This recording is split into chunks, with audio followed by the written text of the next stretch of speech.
Tonight, we may be witnessing the opening phase of a war that could redraw the entire Middle East and possibly spread beyond. Iranian bombers reportedly came within just 2 minutes of striking the largest U.S. base in the region. Iran is launching mass drone swarms across the entire Middle East. A drone carrier vessel was just struck and set on fire. And Iran is threatening the Strait of Hormuz. They've already effectively shut it down. And now something far more dangerous is happening inside of Iran itself. The Kurds are beginning to rise. And if that uprising spreads, Iran may not just face war, it may face collapse. Tonight, we're going to break it down. What is actually happening in this Iran war? What military analysts say our missile defenses cannot keep up with? Why Pakistan, Turkey, Russia, and China are suddenly involved to some level, and what Prepper'S should be watching right now. Because if this escalates further, it could trigger the largest geopolitical shock since World War II. I'm Greg Allison of Green Gregs. For those new to my channel, I cover global events through the lens of preparedness and strategic risk. Because history has a pattern. Most catastrophic events do not appear overnight. They build slowly, and then they cascade suddenly. And right now, we may be watching the beginning of one of those cascades. All right, guys. So I am going to give me a minute. I am going to bring up my live stream over here. I can kind of keep an eye on it on my shoulder, and we're going to get right back into this news. So bear with me. We are live tonight, but I got to keep up with what's going on here. Okay. The Iran war is escalating fast. Now we are 6 days into the Iran war. The United States has struck military infrastructure across the region. One report indicates a U.S. strike destroyed an Iranian drone carrier vessel, setting it on fire. There's an Iranian ship sunk. Hey, we got a super chat. Well, thank you, C5C5. All right. How are y'all doing tonight? All right. So, Meanwhile, Iranian forces have attempted strikes across multiple fronts, firing lots of missiles and especially drones, and a lot of it getting through. At one point, Iranian bombers, as I said earlier, came within 2 minutes of striking the largest U.S. airbase in the Middle East.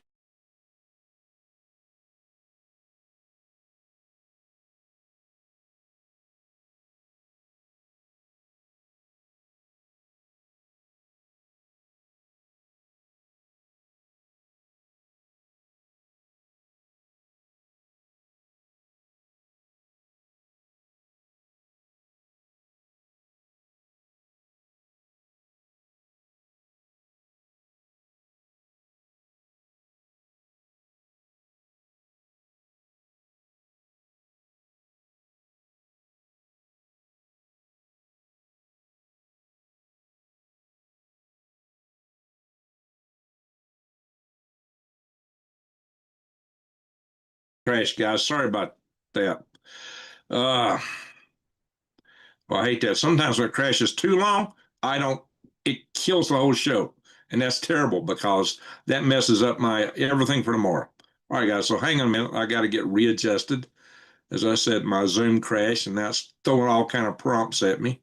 All righty, here we go again. Sorry. I hope you're hearing me.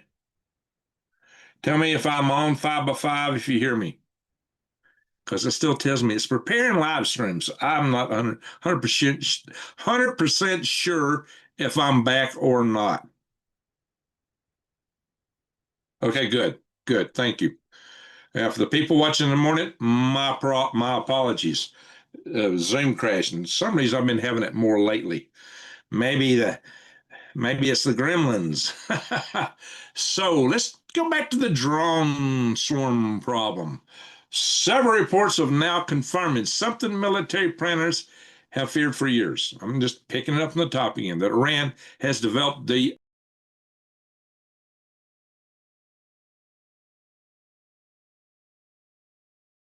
lots of juice. It's Zoom. Zoom is my problem tonight. I have internet, I have juice, I have it all except Zoom. I'm gonna have to change my, what I broadcast on here, guys. Sorry about this. Anyway, hope I'm 5 by 5. Please tell me. You can hear me but not see me. What? All right, guys, tell me where we're at here. This is frustrating. I don't know. This is the worst I've ever had it. 5 by 5. Very good. All right, guys. Sorry about that. This makes the people won't watch this show in the morning, and I do it for the morning crowd as much as anybody. Wow. Okay, morning, guys. Just hang in. Bear with me. We're trying to get through this technical issue. Some reason Zoom don't want to cooperate tonight, and this used to never happen, but it's starting to happen more and more lately. And I have the paid for version. Anyway, Iran may have access to tens of thousands of drones. One analyst warned that the United States cannot economically sustain shooting down 20,000 drones with expensive interceptors. Now, I don't think they got 20,000, but they've got a lot, and they can manufacture them faster than we manufacture interceptors. A cheap drone cost, $20,000. It said that the Shahed drones are running from $30,000 to $50,000 a piece. And the interceptor missiles used to destroy it cost at least $1 million or more, up to $4 million for Patriot and more for THAAD. This is what we call cost asymmetry warfare. Iran's strategy is simple: overwhelm defenses with sheer numbers. And according to some experts, that strategy is starting to work. Man, I hope we get some of those lasers and other things, microwave weapons that are taking these drones out. But apparently, we're still using interceptors. Anyway, now Iran is deploying hybrid missile drone systems, weapons that combine cruise missile characteristics.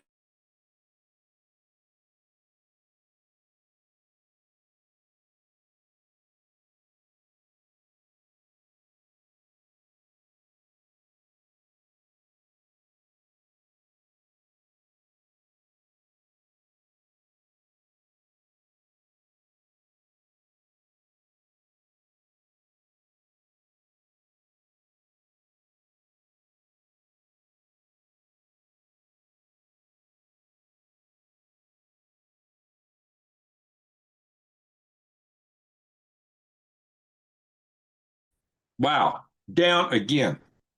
This I have never, almost never, ever had Zoom crash on me 3 times in just a few minutes. I'm frozen. Wow. Yeah. I'm gonna have to complain with Zoom. I'll pay for this. And it's not the internet. I got internet because I got it over here. Wow. Zoom, I need a refund. That's all there is to it. All right. My apologies, people, in the morning. So anyway, back to it. I wonder how many times we're going to crash tonight. That's 3 times in what, 5 minutes? I don't know. One of the most dangerous developments involves the Strait of Hormuz. Iranian forces have virtually closed all the shipping lanes there in the strait. This matters because roughly 20% of global oil shipments pass through the narrow channel. Oil prices have spiked overnight and can soar higher. And remember something important: global economy is already fragile. Energy markets are already tight. A major disruption could just ripple throughout the entire world economy. And then there's the Kurdish wild card. Now we arrive at what may be the most important development of them all inside Iran.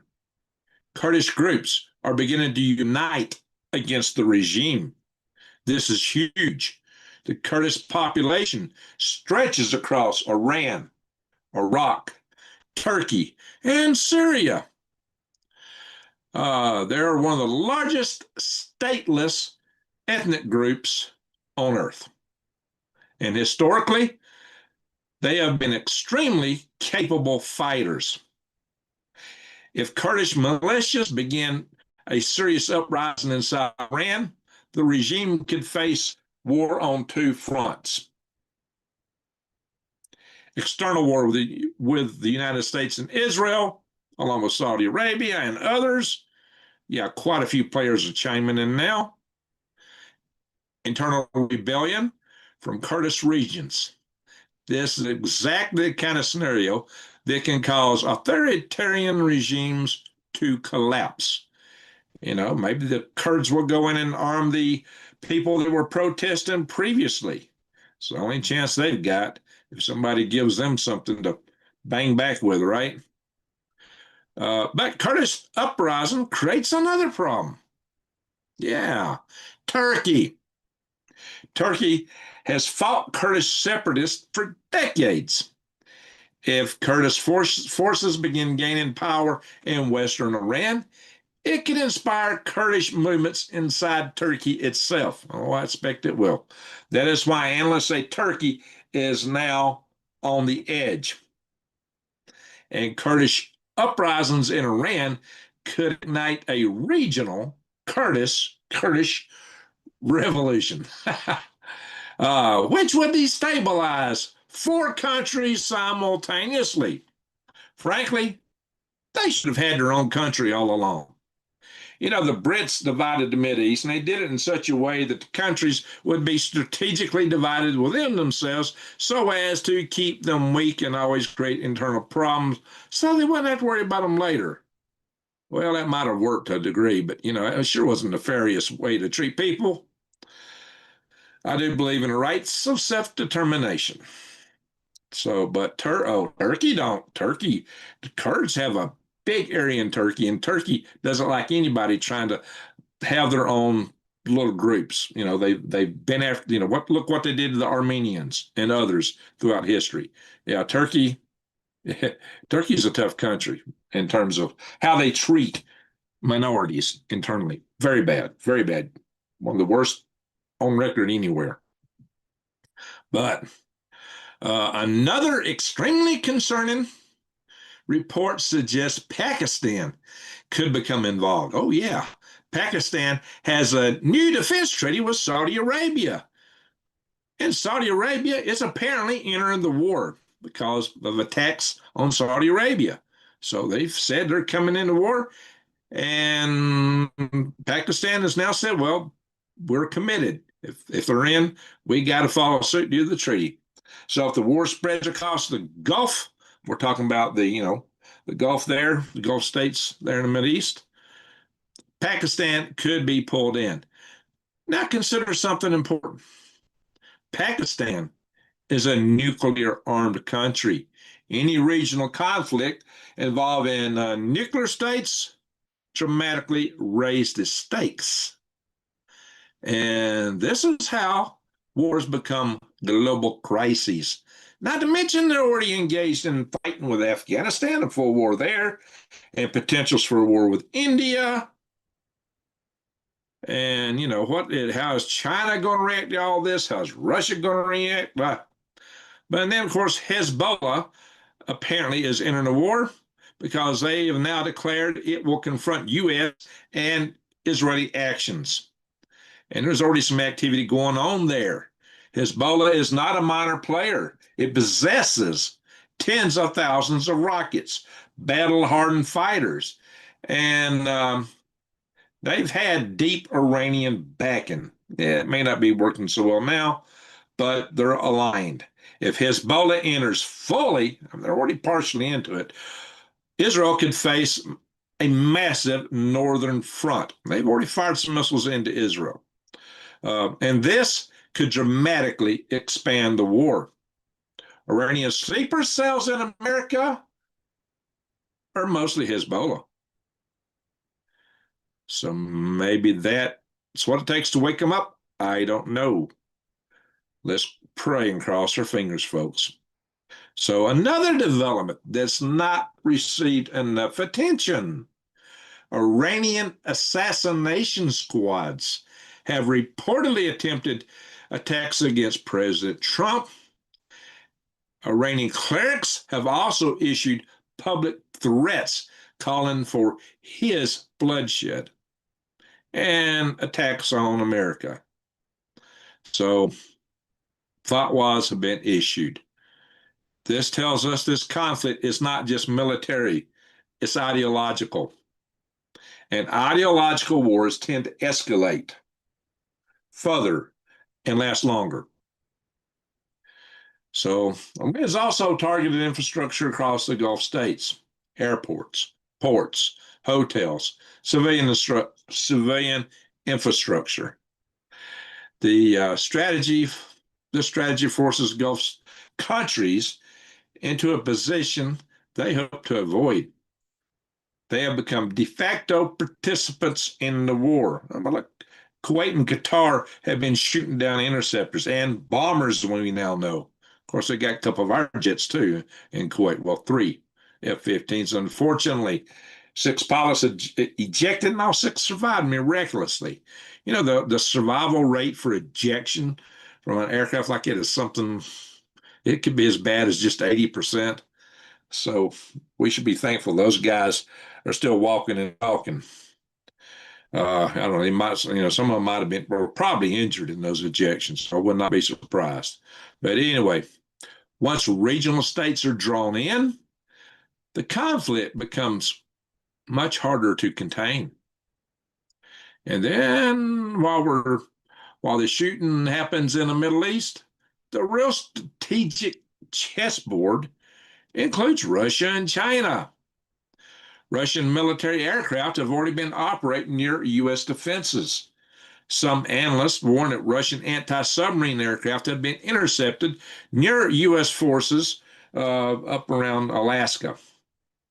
Meanwhile, China is watching very carefully because a prolonged Middle East conflict could weaken Western resources and attention. We're already saying we're getting drawn down in our weapon systems. And General Dan Kane, who's the chairman of the Joint Chiefs of Staff, has warned before we went in, he said, hey, we don't have enough of these high precision weapons to fight this war. So he's been putting out some warnings. Where are we going? This is exactly the kind of distraction China might export elsewhere. Unless, of course, the lack of oil cuts down their ability to do things. But they got some reserves. So how will that play out? You can see the tensions that pull toward war and the tensions that might keep them from going into it. We shall see how that plays out. And then again, they might really want to go for it faster because, oh, wow, look what the United States did in opening acts of this war, what they did in Venezuela. Holy smokes, we need to make our moves now while their munitions are low. I mean, that might make them want to go. I mean, think about it. Next month is when the sea states are the best for going across the strait. The timing is good for China. If they have their act together on their end, they might go for it. I don't know. But of course, they fired a lot of their top generals, and some say their command structure is not ready. But guess what? They're not going to tell Xi Jinping that, because anybody tells them what they don't want to hear, yeah, they tend to get arrested. That's what's happened with a lot of the top leadership in the military. Yes, chairman. Yes, chairman. Yes, sir. Whatever you say, chairman. The king, the emperor is naked and don't know it. That's the scary thing about when you fire all the people around you. And that makes for a dangerous situation in and of itself.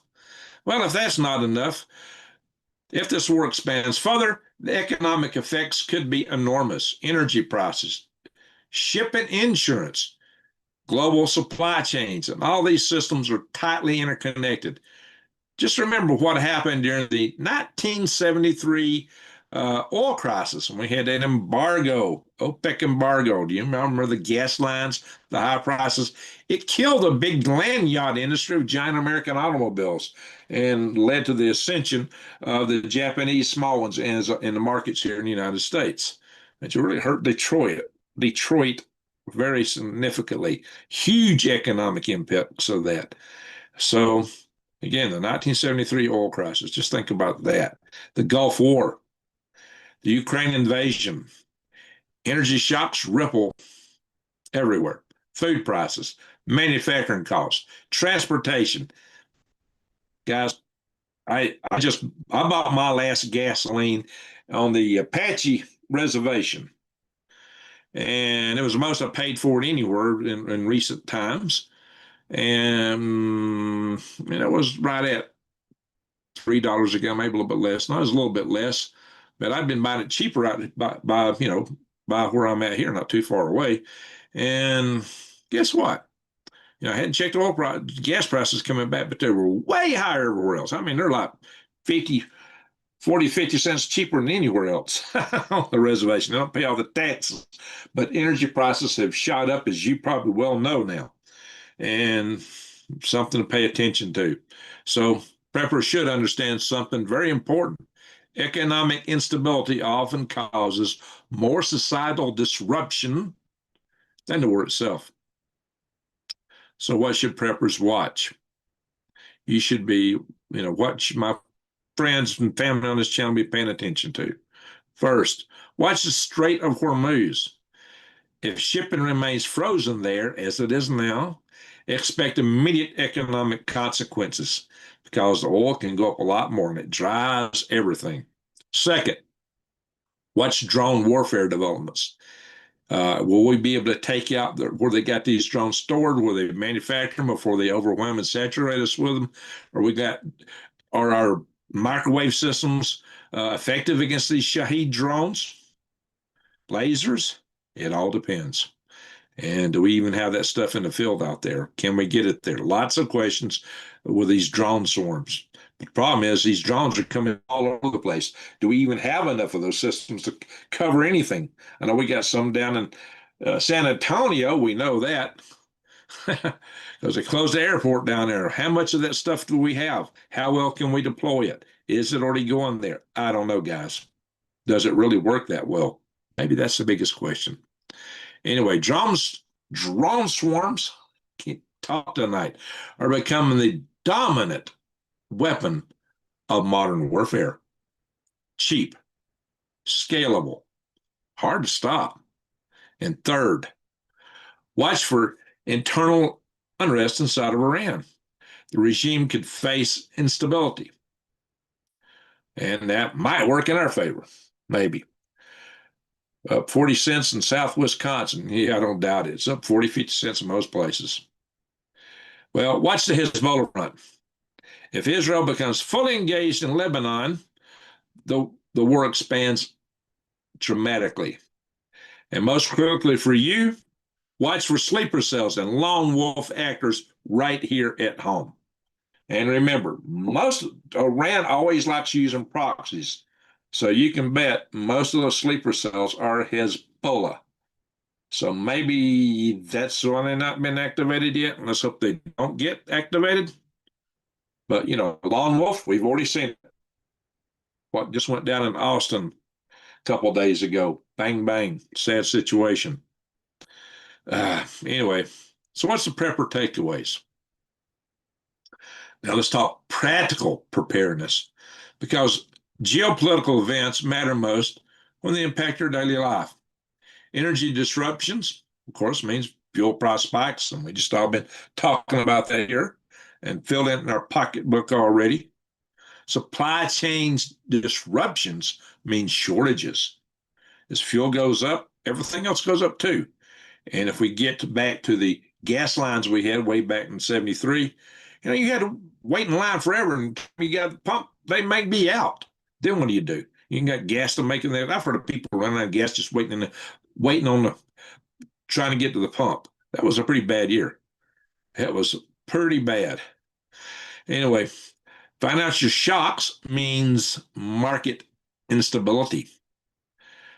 And we've already seen the market drop, what, about 800 points? So come back a little bit when Trump said, hey, we'll escort tankers through the Strait of Hormuz. We'll offer them, we'll insure them ourselves, we'll escort them. But you know what? They're not getting a lot of takers because people know they're going to get shot at. So they're just not a lot of takers right now. Alberta heavy crude, you guys should be doing well. Alberta, yeah, you got a good market. Yeah, the United States is better off than Europe. We got anybody in the house from Europe tonight? Europeans, they don't have, we're at least self-sufficient in fuel in America. We can export a little bit. I think we've cut that back. But so you say, well, why is the price of gas going up here? Because it's a global marketplace. It's all pretty much set the same worldwide. Yikes. Anyway, but I bet it's going up a lot more. Two places it's going up more. California, who got all the refineries shut down because Governor Newsom is so great. California is going to crash. Anyway, they had a site. Oh yeah, that's a whole nother set of articles. I need to do some articles on that. Maybe do it over on Swivelhead News. But guys, Europe is suffering, and they're going to suffer mightily if something don't break here. So yeah, OPEC controls, but right now it's the Strait of Hormuz that's controlling. Now, OPEC does like making money though. So, yeah. What else you need to watch out? What else you need to do? You need to do the following, my friends. Um, you need to have backup fuel, backup gas. Keep your gas tank at least half full. Fill gas cans because it may be high today. It may drop tomorrow. Everything may be okay, or you may have shortages. And that could put you in a critical disruption. So, um, the other things, get your food reserves, your water, backup energy. Make sure you have some financial resilience. Maybe pull some money out of the bank, have some cash in your pocket if you can, because if it gets really bad, you're going to see shortages in the stores, especially if the gas lines start developing. You could see all kind of disruptions, and the system's already weak. Back in 1973, that we weren't operating on just in time like we are today. The stores had more reserves.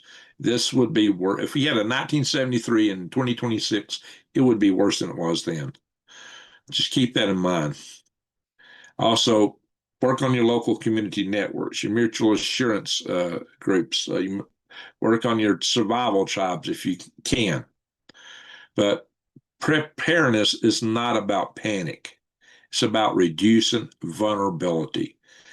Guys, there's a lot of channels out there that have said for years, don't panic now, I'll tell you when to panic. And I've just heard a couple of really big ones, so now's the time to panic. No, that's ridiculous. Don't ever panic. Don't ever panic. Because when you panic, you lose your head. And when you lose your head, you might really lose your head. So don't do it. You get your brain, your mind is the most powerful weapon, the most powerful tool that you have. So if you stop thinking and just go into pure fight or flight mode, you're just reacting, you're liable to do something that's going to hurt you or somebody you love. You got to thinking first. So you got to try to stay calm. That may be the hardest thing to do. But the masters of martial arts, they don't fight mad, not usually. They try to control their emotions. Because if you lose control of your emotions, you do stupid things. So the best fighters, you may think, well, being mad makes you hit harder or do something more. Not necessarily. It means you're not thinking. The thinking fighter is the most dangerous fighter. As long as you can think. When you ain't thinking, you do dumb stuff. And that applies to everything. So don't lose your head. Don't panic, ever. What you got to do is stay situationally aware. Especially, it's hard to be situation aware if you got your blinders on because you're in panic mode. Panic mode like narrows your field of vision. You don't see things around you. What I always tell you is keep your eyes wide open and head on a swivel. That means be situationally aware. Pay attention, not only seeing where people are at. You're not just, you might be looking to see if there's a sniper on a roof, but moreover, how are the people around you acting? Are they acting weird? Like they're covering something up or a little edgy. And then again, there's those that look like they're okay, but if you get focused in on that phone, they may not be. Like the girl from Ukraine that was on the bus in Charlottesville. It looked like when she sat down, like the guy sitting behind her was asleep up against the window with a hoodie. Oh, but he wasn't. I don't know. Cost her her life. That's why you don't get focused on something too tight when you are in a public place. I've told you guys that before. Pay attention when they're in the sharp, they may be attacking public places, like maybe even the parking lot of a shopping center, inside a shopping center. If you're in a building or a place in public, pay attention where the exits are. Keep your eyes on the exits. Know where they're at. Know how to get out. Be thinking about, well, if somebody comes around the aisle, what am I going to do? It's time to start thinking, strategizing. You also need to think about how you're going to contact your family if the grid goes down or something really crazy happens. Work out a communications plan, a rendezvous point. Are they coming to your house? You're going somewhere else? Are you bugging out, bugging in? What are you doing? And if you're bugging out, for God's sake, please have a real plan. Not it's not, well, we're going to go to the national park. Yeah, and everybody else is too. And what are you going to have to eat there? Each other. Don't be the long pork. And if you're in a city, oh my gosh, God help you. That's all I got to say. If you're in a city, it's going to be all cannibals. Those places are food deserts. When all the supply chains break down, you don't want to be there. See, the worst thing that can happen, a sleeper cell activity, would be if they go after the power grid. If they could cause a substantial number of those large transformers, the step up, step down transformers that weigh 200 to 400 tons, take up to 3 years to replace. That's if everything's working. It won't be once everything goes down, my friends. How do you ever get it back in a lifetime? Is what I really am wondering, because, or even at all, because they take out enough of them, you get cascading failures. You can't replace them. It only takes, if you know, there's a 9 certain substations. If you take down an entire national grid. So this is the real risk that people are just underestimating, underrating, but it's our soft underbelly. It's our Achilles heel. It's not hard to do, but the results are catastrophic to our nation. We should not be in this situation. That's why I've been actively involved in 2 power grid defense organizations and have chaired 2 power grid defense conferences. The last one cost me a rear end. So the hotel bills were high. We had participants, but it wasn't enough to pay the hotel. So, you take a risk when you do these things. I've taken risk and lost money trying to preserve civilization as we know it. So I'm not just a YouTuber on here flapping my gums. I'm actively involved in trying to make the world a better place, trying to get us through all this stuff.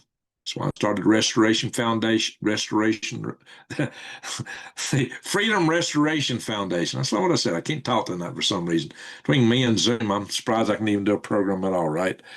Fortunately, Zoom, I better knock on wood or it's going to go down again. But fortunately, it's held for a few minutes. That's very disconcerting when your platform crashes on you. So, my friends, these are all things you've got to take into account. You got to be thinking about them. If you can afford an extra, so Greg, I can't afford to prep. If you can afford just one extra can of beans, one extra can of rice, that's one extra can of beans and one extra can of rice ahead. Get you some water treatment stuff. Get some things that will purify and sanitize water. It's 2 different things. Because remember, most of your water filters do not eliminate, they may take out Giardia and bacteria, but not viruses. So get some means. Go back and watch me. If you don't do anything else, you don't watch anything else on this channel, go search for my video on how to treat water. I talk about many ways of doing it because that's one thing you're not going to live more than 3 days without. If you start drinking the nasty water, what's going to take most people out when the grid goes down? Disease.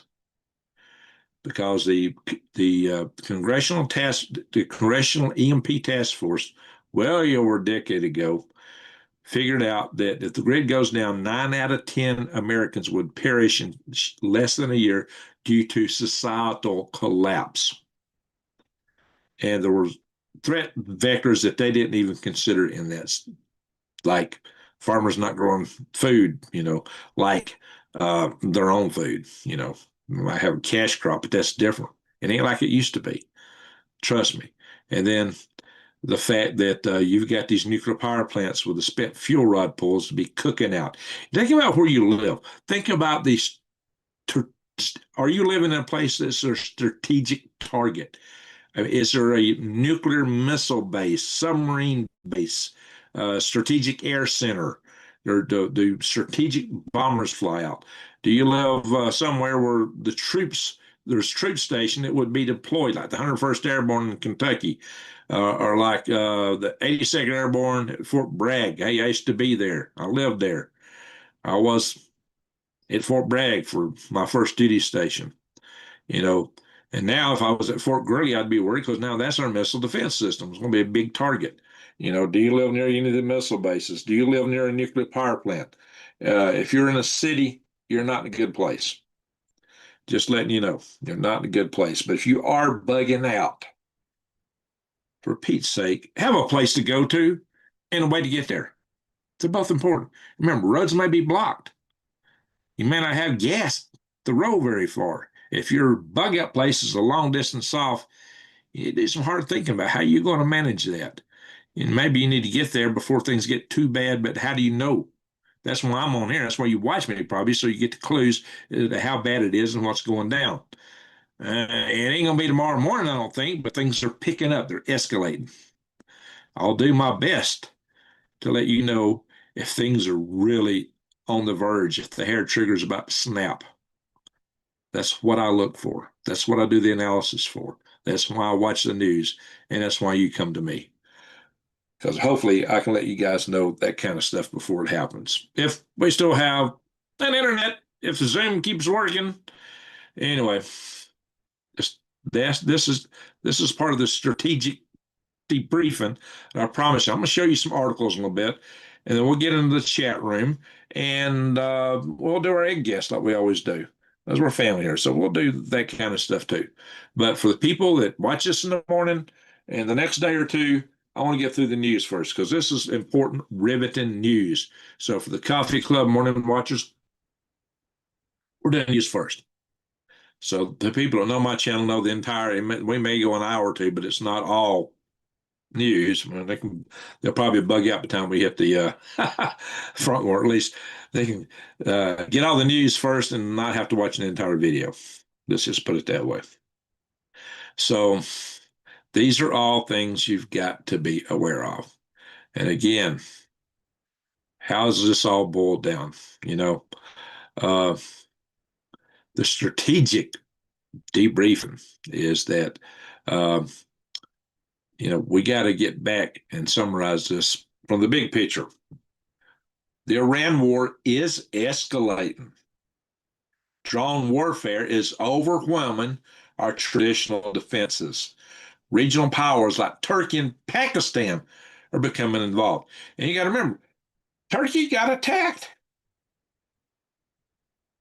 Cyprus got attacked. A British base in Cyprus got attacked. So, the British, the French are maybe coming in too. Italy is chiming in because they've got people in the region that want to defend. So Italy's going to be joining. You see that all these countries are starting to pack in. Now as you get Italy, you get Great Britain, maybe France. Turkey's a NATO nation. Now, Turkey's got two angles. And one, they probably want to whop Iran, but they also want to whop the Kurds too, which are trying to whop Iran. You see there's some conflicts of interest and some conflicts within the conflict. But this is all getting to be a powder keg. It's just starting to boil, to cook, to get bigger. In the meantime, Russia is losing access to a lot of their drones and a lot of the backups that they were getting out of Iran. China's fuel's at risk due to everything going through the whole Strait of Hormuz. You see, well, we're in a dicey situation, but then again, China might say, hey, perfect timing. Now, the straits are looking clean. It's April. Let's go into Taiwan, which they may take actions against us before they go in just to cripple us and bring us to our knee with all the sleeper cells they've got in this country. A lot to be aware of. I'm not saying these things are going to happen. I'm just saying the reason you prepare is to be ready in case they do. And Lord knows, if we don't harden our grid, if nothing else happens, the sun will take it out eventually. So, of course, we know Hezbollah's entering the flight, and the Kurdish uprising could destabilize Iran internally and other countries in the region also. So all these factors create a highly volatile geopolitical situation. Now, that does not mean that World War III starts tomorrow. Well, not necessarily. The history shows that major conflicts often begin with regional crises that spiral outward. World War I, World War II. And the Middle East has been the ignition point before. Real strategic question is this: are we witnessing a contained regional conflict or the beginning of a much larger geopolitical confrontation, conflagration? This is what we will be watching very closely right here. I've got my eyes all over this. I've been looking toward this. You know, I talked about sleeper cells years before anybody else ever mentioned it because I had intel, because I got some connections. Believe you me. So let's go look at some things here on the internet. I'm going to show you a few little articles.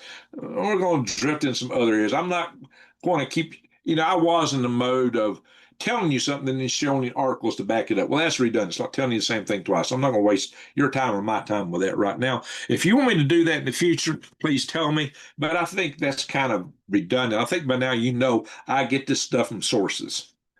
I do bring this from sources. I started showing those articles. They had to be, oh, where did you get that? Well, if you don't understand it, go back and watch all those videos for years where I've just pulled up every website on earth, and I'd have 40 or 50 of them, it seemed like, that we just go through after I've already told you what you said. So no point in that if we can avoid it. But I did it for a while because people were really challenging me on that. But you know what? If you want to challenge me, let's go back and watch the old videos. So what we're going to do here is we're going to go into share screen mode. And I need to check that over to here. Ding, ding, ding, ding, ding, ding, ding. Flash. Gordon saved her once. Boom, boom, boom, boom. All right, here we go. Ding. I hope it's going to roll on it too. I think it did. I think it did.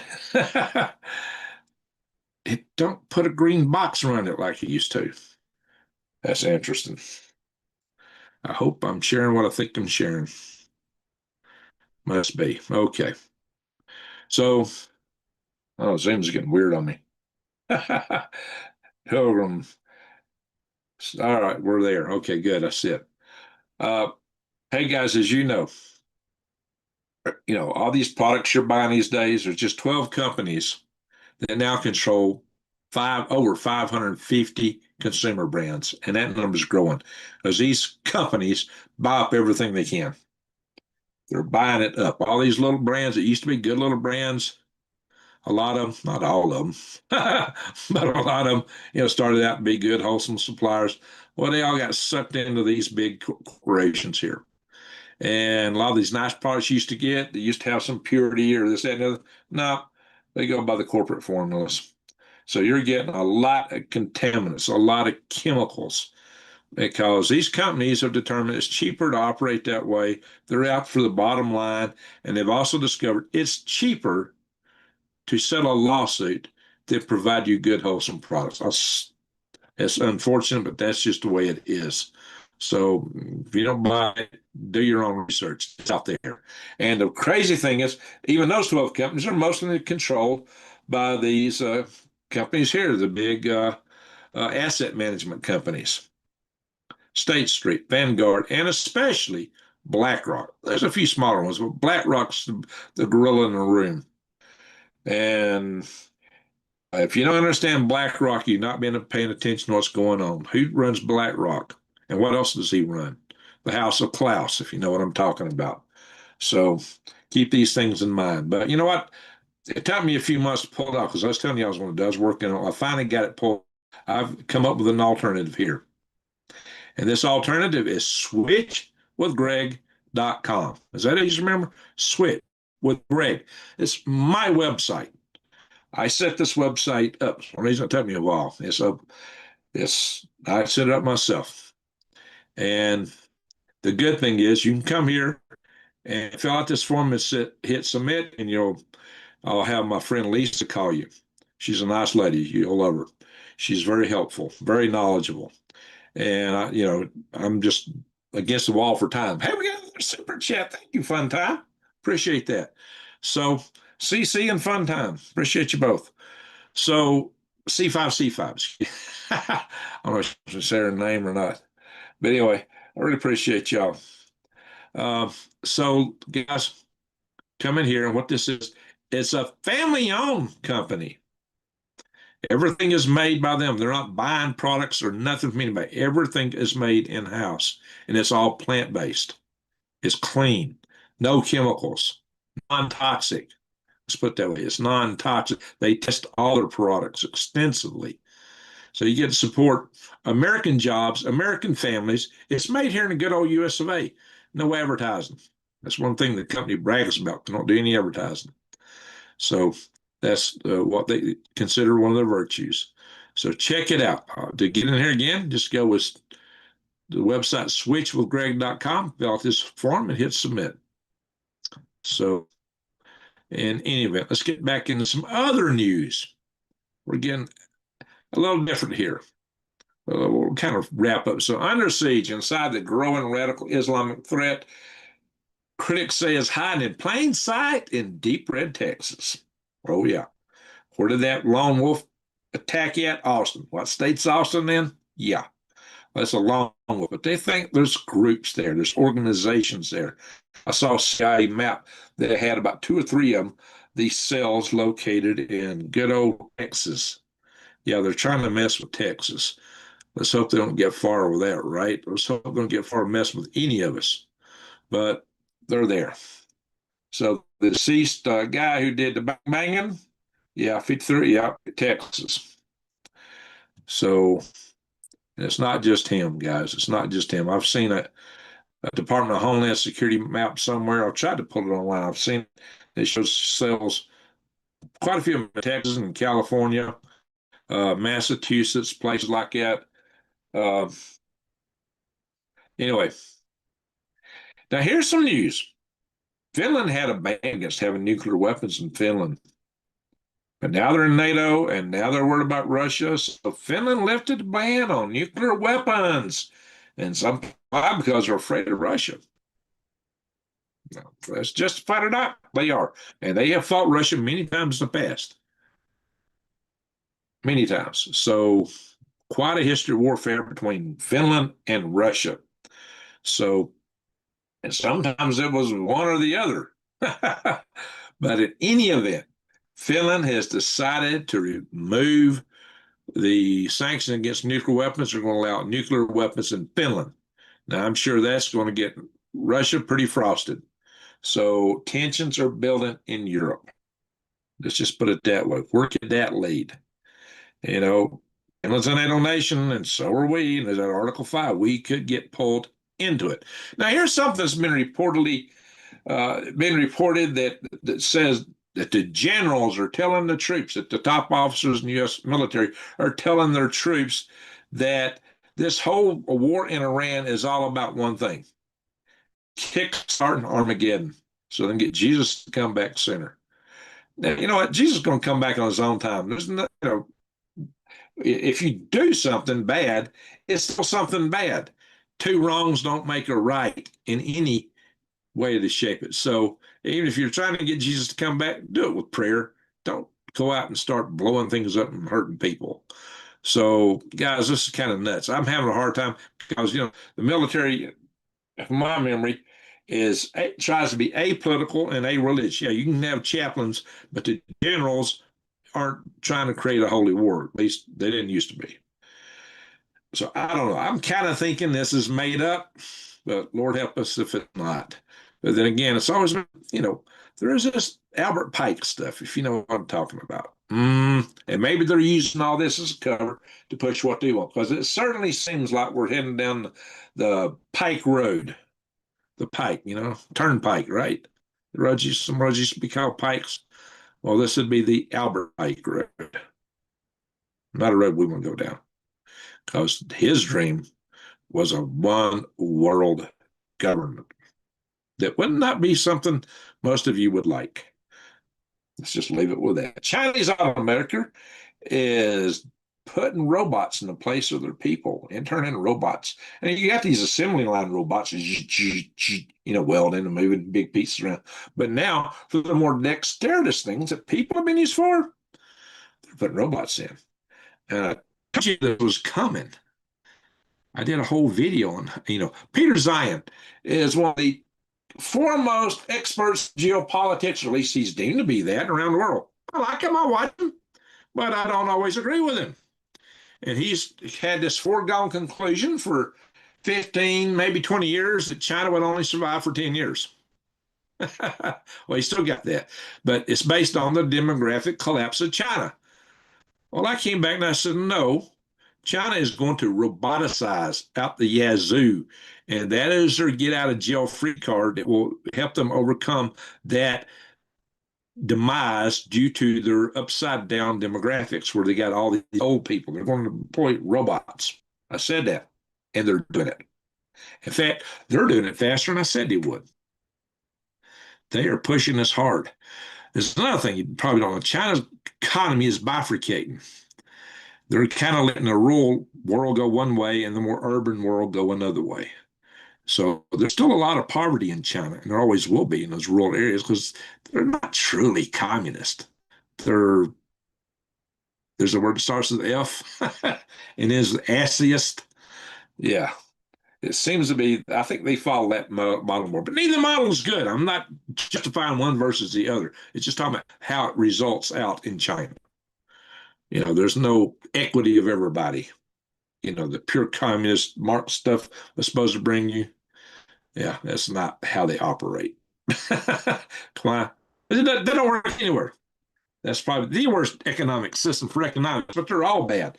The standpoint of personal freedom, and I stand for personal freedom. But anyway, so that's what they're doing here. They are roboticizing their factories now.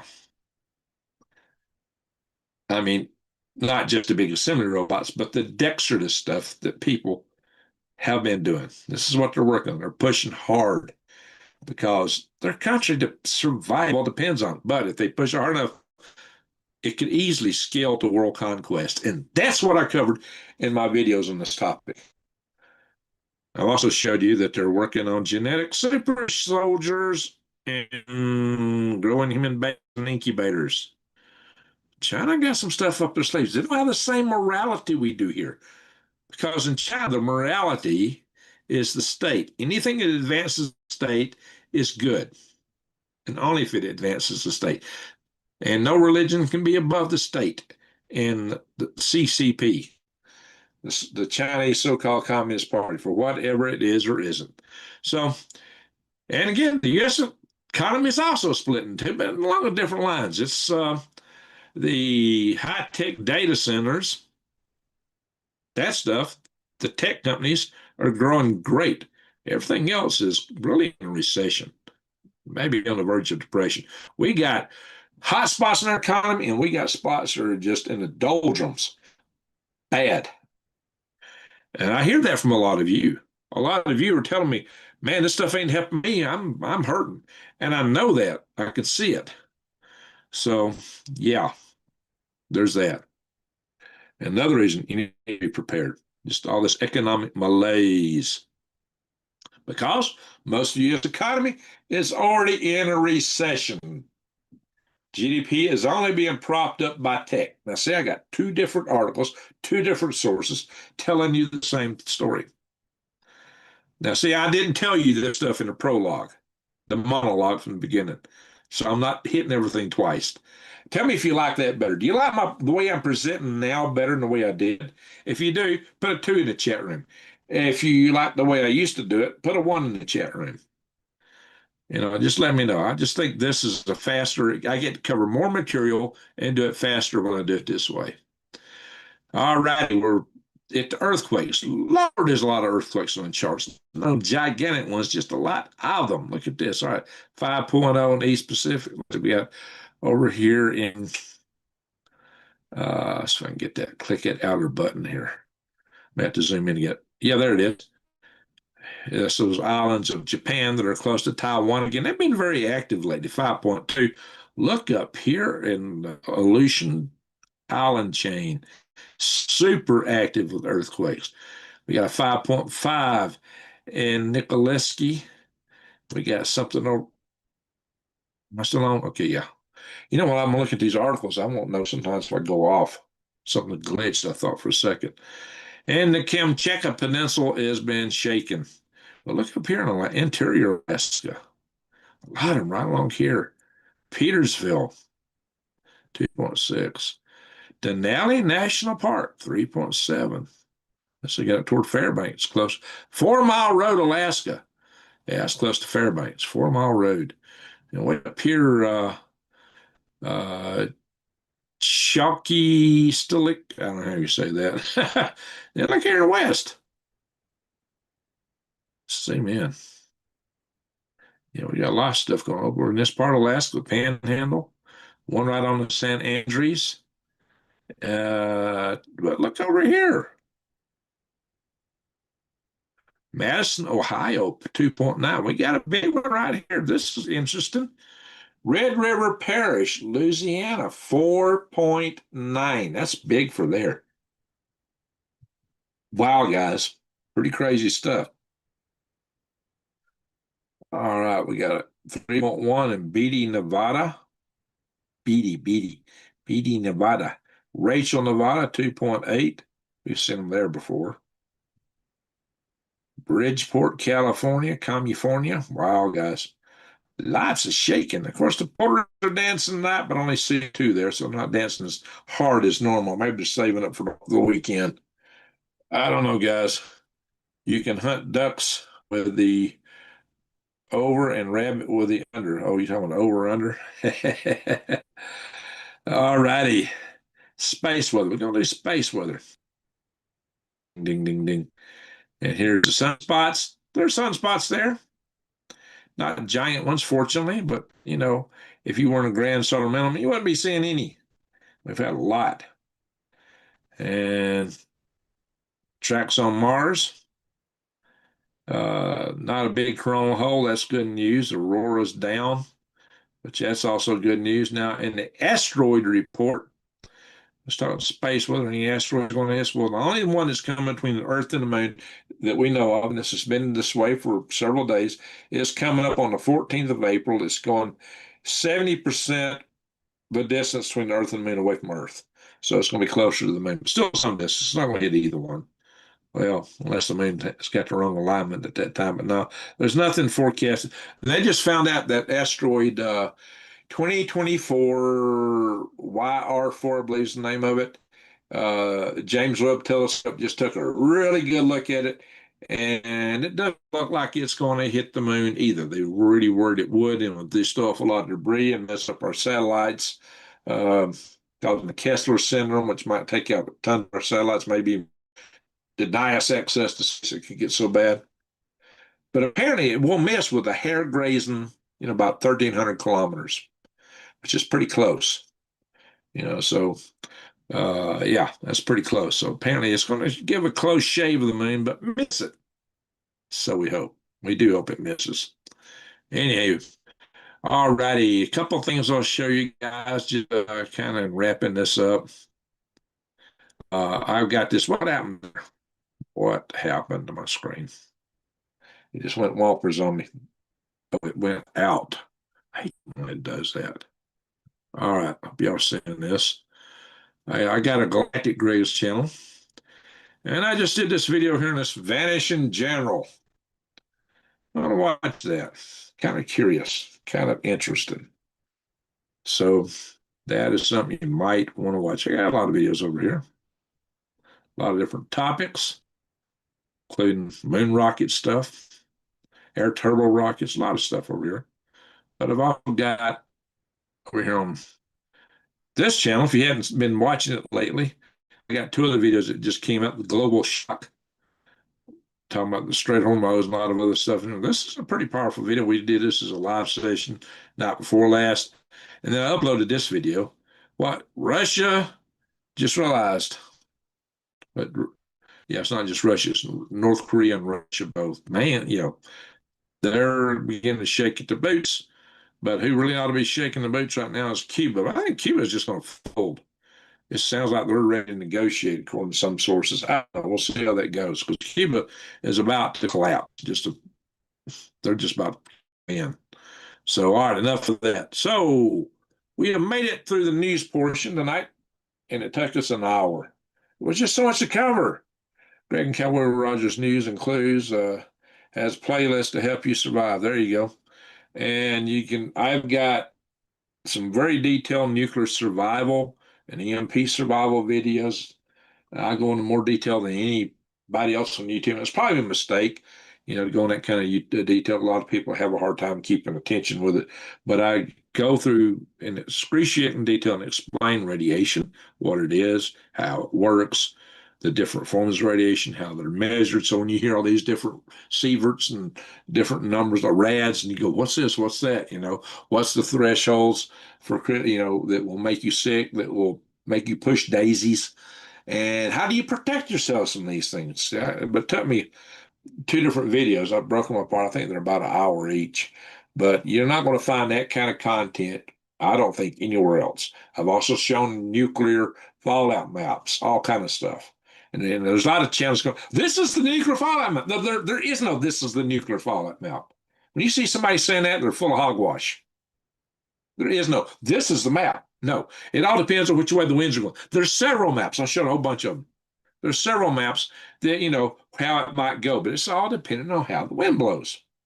What targets are hit, that's the most important. And then which way the wind goes from there. And I talk about how to deal with fallout. But the hardest thing to deal with, because fallout, it's usually gone after 2 weeks. Most of that radiation is gone. The hardest thing to deal with is if the spent fuel rod pools start burning off at the nuclear power plants, because they can be spewing radiation for years. Lord help us. Lord help us. Guys, we got to be done. Tornadoes hit part of our state. Oh, Lord. Arnold, we are okay. The wind is up, but today is a higher risk. I'm praying. Tom and I are prayed together for no bad weather anywhere. There you go. Wow. Wow, tornadoes in early March. We had some pretty good wind here today. That's what we get here is just straight line wind. Might see a dust devil. Sometimes they can get pretty big out here in the summer, but it's tornadoes don't happen here. I know some people, oh, we had a tornado. Nah, tornadoes don't happen here. People here may think you got a tornado. I don't know what a tornado is. They want to know. That's one thing I'm happy about being here is no tornadoes. Uh, Wendy, I'll be praying for you definitely. So let's do this. I'm gonna go to the chat room, read it through here. I'm gonna sit in front of me. Now I'm not covering all that other stuff. And I know I got two great super chats tonight. C5C5. Appreciate that. And also from Fun Time, a whole bunch of sevens. Salute to you both. I really appreciate it. And I will check my phone to see if anybody's hit my donate button. So let's see who's in the house tonight. Zenjamin. Yes. Mr. Dunham. Mag Rising from Alaska. JDP333. Thank you for going for the likes. Twisted Ponies. We've been here before. It's been a while though, right? Baby girl, Arnold, good to see you. Arnold, you missed some of my videos lately. Smitty's Farm, I know your channel thrives on fear, but everything is going to be okay. I don't tell people to panic. All I do is tell you to be prepared. Now, if you think everything's going to be okay, means you ain't got to buy an extra can of super beans, then you're not thinking. Because my ancestors did that in due course. It's just what they did. Everybody used to can and put stuff up, and they tried to do it for several years. And we forgot that somewhere along the way. And if you don't think bad times can't happen, you're not paying attention. Our society is very fragile. So think about it. I got another channel that talks nothing but optimism, Galactic Gregs. I don't live by fear. And one of the reasons I don't live by fear is I stay prepared. I do the best I can. And when you've done what you can do, then you've done it. But I am living in a bug out location. I'm building a big garden out here. Why? So that I can be prepared. And the gardening is the best thing you can do. It really is. So pay attention. Don't don't get this idea that if you got your head stuck in the sand, you're liable to get your rear end kicked by life. So pay attention. That's what I tell people: keep your eyes wide open, head on a swivel. You can't do that if your head's in the sand. So pay attention. If you think that everything's hunky dory in the world, God help you. Because you got to remember, in Revelations, Christians suffer too. So a lot of people got it in their head that nothing is ever going to go bad. What happened in Rome before Constantine made Rome a Christian nation? What was Nero doing with the Christians? What was happening in the Colosseum? Yeah, you go there today and look at, oh, wow, cool. You ever thought about how many people got fed to lions in there? That had been a horrific place at one time. Don't forget that. So that was by the top civilization on it, most civilized people on the planet, capable of tons of cruelty. So just keep that in mind, guys. Just keep it in mind. So, yeah, Zoom crash. Sorry about that, guys. Glad it's not crashing now. So just keep in mind that may be happening in the future. I've had it knock me out so bad I had to start a new video. I mean, it would actually shut my video down. That's the worst thing that can happen in terms of this. Windows 11. Yeah, but I'm running older Windows over there and that computer's stable. It's the Zoom. It's Zoom. It is Zoom. I'll be patient with Greg's stream. Greg might have to restart. Yeah, thank you, Arnold. That's always a possibility. Look, guys, if I just drop out, I'll come back. I'm not just going to, unless something bad happens, like my computer dies. But I got ways around it. I got a backup computer. I got a phone. I got backup. Now maybe if I get nuked, okay, it's over. Well, nobody's going to waste a nuke on this little scant patch of desert up here. So one good reason to be here. It just ain't worth the effort to attack. All right. More than chickens and eggs. Yeah, we're going to do an egg count here in a little bit, guys. If I look, guys, some people are all feared. I laugh in my videos a lot. Why? Because I'm not scared. Why am I not scared? I'm prepared. You know, and you guys need to get prepared too. So I'm tired of hearing all this blah blah blah crap about fear. I don't live in fear. I live in preparedness, and that's why we're here. We talk preparedness, but you gotta know what's going on in the world, so you know what the trigger events are. And that's what it's about. It's understanding the trigger events when you really got to be aware. Now, if you weren't watching me, if you just watch the mainstream news media, you'd be out walking out in the parking lot and somebody would snap you in the back of the head because you weren't being prepared. And don't say I didn't warn you. Heard the CIA is arming the Kurds. Well, yeah, they've done that for years. United States and Israel too. They both armed the Kurds for years. Absolutely. Let's hope that they can take some of that to the protesters that were getting mowed down. All right, Kathy Humphreys, I made it to the live. I'm glad when we pick up green beans, three of them green beans. Oh, yeah, in the summertime. There you go. Yeah. And here's another thing. I started this channel out as a gardening channel. But y'all found out I'd share two power grid defense courses, and people know a little bit about that. And I posted some of that content, and then my subscribers overwhelmingly became preppers. Tons of preppers joined. That's what was joining my channel, preppers. And they didn't care about gardening. They would get mad at me when I do a microgreens video. I mean, they would raise holy stink. So I'm giving you what you asked for the most part. But now that could be changing. We can ask, well, right now, the dangerous times we live in, I think you need to know. I think you need to know. Yes, your biggest prep is your heart with God. Amen. I agree with that. Well, I tell you, physically, we are in your own body, it's your mind, but really and truly, it's your heart. It's your heart. Let me tell you something else. What did Jesus say? He said the temple of God is within you. What's he talking about? Your heart. Your heart. You got to be right with God. Some people don't have a heart. They've got no empathy. And that's the problem. That's a real problem. All right, enough said for that. Prime Paula, Turkey. Turkey is Turkey. Yeah, that's true. Turkey is Turkey. It's a different place. When the Ottoman Empire broke apart, Turkey became a secular state. And for a long time, Turkey and Israel got along great. Turkey was a part of the NATO that we put our Redstone rockets with nuclear missiles on. That's why Russia put a nuclear missile in Cuba. A lot of people don't know that. That's why they were putting nuclear missiles in Cuba, because we put them in Turkey.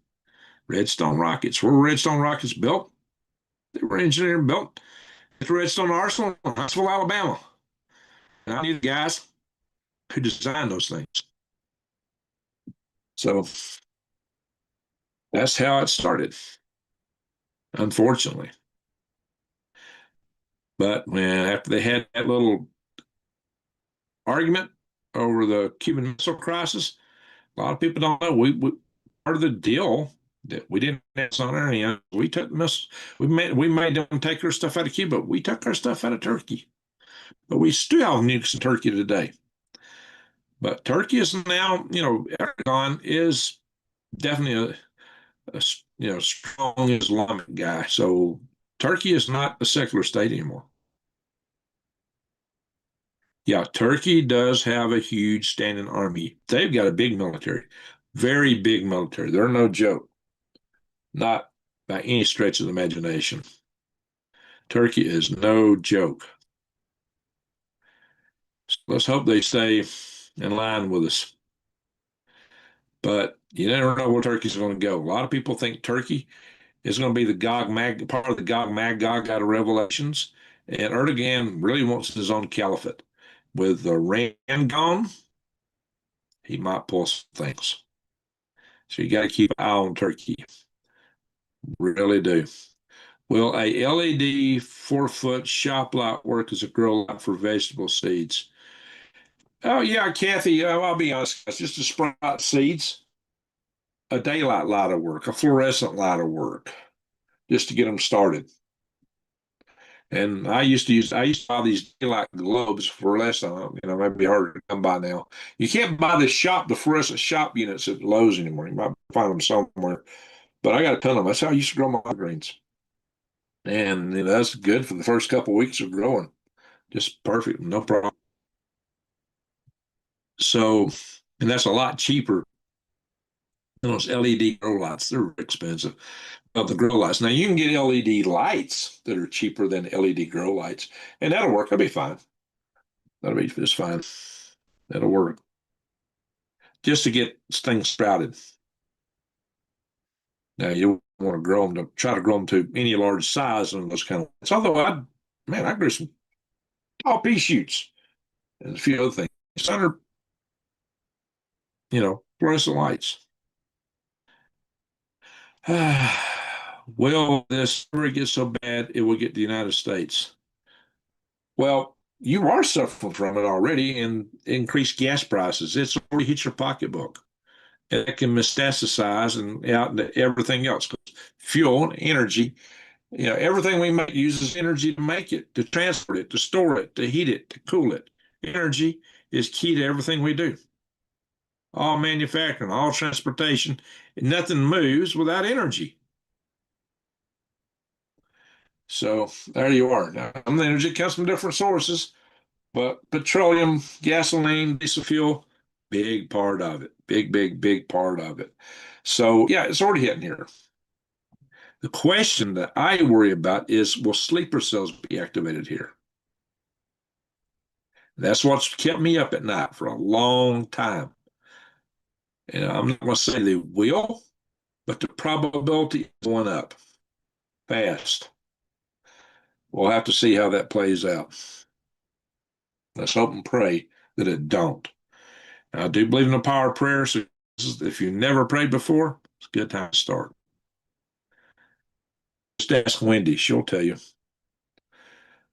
You could build coal frames to grow. Yeah, that's true. Coal frames are great. I'll tell you, like, if you're growing microgreens, the broccoli, all that kind of stuff, the pea shoots, they love cold weather. Those are cold weather plants, especially so a lot of your greens are. A lot of your greens like colder weather. In fact, if you want to grow them in the summertime, you need to shade them.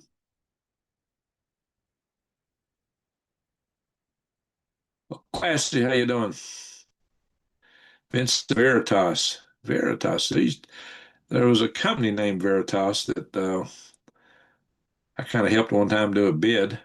They didn't win it. If they had, I'd have been a manager with them. Bidding on some work one time. Good luck getting any of that stuff when the grid is destroyed. Exactly, Vincent Veritas. I'm prepared to meet my maker. That's all I can afford. Brian Paula will. Okay, yeah, I guess that's the most important thing. I've always said get right with your maker, because if you kick the bucket, you're gonna wish you had it. That's all I got to say. Be right with your maker. Uh, where's your out faster? What was that, Tactical Matt Foley? If you could stockpile gasoline, you could get a couple of bottles of fuel stabilizer. Well, yeah, fuel stabilizer makes it last longer. Now, I'm gonna tell you, I got a 2-ton truck out here that I've had it set up for a year or two, and it crank with that old gas in it. Now, some vehicles can't do that.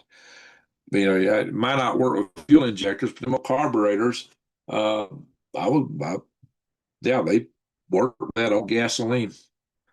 So, and it's got a big saddle tank on it. So I've got my backup gasoline. I may get running my generators. I'm about to get some fuel stabilizer. I got gas cans out here that I put fuel in that I use gas stabilizer with. Absolutely anything really, but gasoline's got a shelf life. It's just kind of like bread. So bread goes faster. Gasoline does last longer than bread. So, Jody Brown, how you doing? The Great Republic of Texas. All right. When the power goes down, you can't manufacture the very units to get the power back. That fun time you're on it.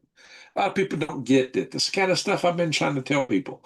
Because, here's one thing. It's going to take us 3 years to get this stuff in. Well, okay, where do you want to order it on? All our requisition systems today are via the internet, electronic. Your money in your bank is electronic. All that stuff goes poof. You're going to sit down and fill out a paper ledger and mail a letter? Well, the mail carriers aren't even going to be running. Where's your money going to be? And then 3 years later, if for some miracle it just arrives on your load dock, 2 years after 9 out of 10 people have perished, who is going to install it? And then again, with all who is going to install it? And if we have a worldwide kerfloggle, even the countries that make it won't be able to make them. So, and without us ordering stuff, they'll probably go bankrupt anyway, even if they are operational. So, guys, And I've already presented videos talking about more than once how our society may not come back the way it came up the first time because we got here today because you could stick a stick in the ground and oil would come bubbling out. You found pure nuggets of copper laying on top of the ground. We ain't got that anymore. We done used all that stuff up. All these get to stuff. All this stuff now requires massive machinery, massive processing, massive all kind of stuff that ain't going to exist. It ain't going to work. Go back and see the video where I was talking about, the I pencil, a story written in the 50s about no one person knows how to make a number two pencil. It comes down to when you really get started examining this cast of thousands of people. But yes, it's there. It's been laid out. And that was in the 50s. Where we're at today with our vast semiconductor architecture, our vast internet architecture. I used to laugh at movies like Star Trek because they would show there's a civilization. This planet's got this civilization and got technology and blah blah blah, and they only have a few thousand people, a few hundred people. No, never work, never work. Anyway, it made for a good TV show, but that's not the way reality would work. Start spreading the news. I'm leaving today. It's time to be a part of the New York, New York. Oh Lord, Arnold. Leaving on a jet plane. Oh, Lordy Arnold. You going to New York? Well, I don't think you are. Jody Brent, if you're not here, if you're not where you want to be set up, it's too late. Good chance. Well, guess what I am? I'm where I need to be. La la la la la la la. I've been storing water in 2-liter pet bottles forever. There you go, Paula. OBS Studio is free, bro. I may have to check it out. There's some other stuff I probably need to check, but that means I got to learn it, Anytime you get used to one thing and time to do anything is so shy in my life. Pestilence will follow behind and depressed vacant city. I need to speed up going through this because this is already 83 minutes in the video. It's 2 o'clock in the morning here. Want to do some research about how to make lake water drinkable. See my video. Well, you know what, guys? Maybe I got to pull this up. Hang on. Let's do this. Ding, ding, ding, ding, ding. Flash Gordon. I'm going to do a share here. Man, y'all shouldn't be asking me questions like that because I've already covered it on this channel. Not a lot of new people don't see my old videos because I got so much junk on this channel that the camera's a little wonker jawed here. There we go. All right, guys, hang on. I want to show you something. Ding, ding, ding, ding, ding, ding, ding, ding, ding, ding. Where are we going here? Right there. Boom, boom, boom, boom, boom, boom, boom, boom, boom. All right. If you can't do this probably on a phone, I don't know. You can't sort of if you don't got to search. Because fortunately, the video I want to show you is real early in a playlist. But see, when you pull up my channel, you should get playlist videos, nuclear survival, and prepping with green. You see these videos right here? You really need to watch these. You actually need to watch all 5 of these videos right here. And then you come down to worm farming, breaking news. Well, I haven't updated that in a long time. Problem is all the newer stuff goes out to the right. You don't see it. I don't know, way YouTube organizes these is terrible. All right, here we are. Survival prepping with green Gregs. Why most preppers will die. Why you need a tribe. And here we are, just the 3rd one into that list. Survival prepping with green Gregs. It's filter and sanitize water by many methods. That ought to be the #1 video on my channel. It really should be. There's a lot of wild edible, wild medicinal videos in this playlist. Basically, how to survive stuff. A lot of them. And that's not all the videos in this playlist. I mean, you have to actually all to find them all. They'll just show a few. Well, you find everything in playlist, hit play all. Why farmers will starve on the farm. Now, my friends, in this video, I drove around a great number of farms in very rural, farm agriculture intensive South Georgia. They all had cash crop farms, but they went and growing gardens. I drive for miles and miles for a cigar garden, past house by house by house by house. Did the same thing in North Alabama, out in the rural areas where I was living then. Same story. And then to confirm it, I went to Google. I'm at Google Earth and looked down, and indeed, that double confirmed the story that I was bringing you here. And this is why it's going to be worse than that and the nuclear power plant, fuel rods. It's going to be worse than 9 out of 10 people. And see, I brought this to you 6 years ago. Been trying to tell people about this stuff for a long time. But I've done tons of videos on how to garden. I've done videos on how to do wild edibles. Yes, sir. I got videos on how to grow microgreens, aquaponics, gardening, how to set your beds up. We ain't got to go to the store and buy stuff. I probably need to get rid of the fun stuff thing and put some other stuff in here. Maybe I need to replace a few of these. But guys, I've covered a lot of subject matter. And you will find in here videos, worm farming, horticulture, these videos on survival up here, what to do when the grid goes down, what you're going to do when they come for you. Yeah, when the grid goes down, out there. Now, a lot of this is where I started covering my war stuff. I probably need to separate them. I got some emails in here. I don't think I can find time to do it. Because look, guys, I've got 1,720 some odd videos on this channel. Yeah, take a lot of time to go through and sort everything. So I just wanted y'all to see that. But, somebody's saying, well, I don't know what to do with water. Well, here it is, right here. Filter and sanitize water. The only thing I'd say, I did a demo over there using a small plastic bottle. That can work. It's going to take a lot more. I'd say do the same thing in 5-gallon buckets. With get 3 5-gallon buckets and nest them to do the same thing. I've been planning to do that for some time, so I do want to do it. But the nurse never takes care of herself. Yeah, the carpenter's front porch falls down. The plumber's pipes are busted. The mechanic's car is broke down. It's just the way it is, ain't it? Jeff Foxworthy once said, or was it him or no? There used to be another country comedian before Jeff Foxworthy. It might have been Foxworthy. Said that you're a redneck if the front porch falls down and it kills at least 3 hound dogs.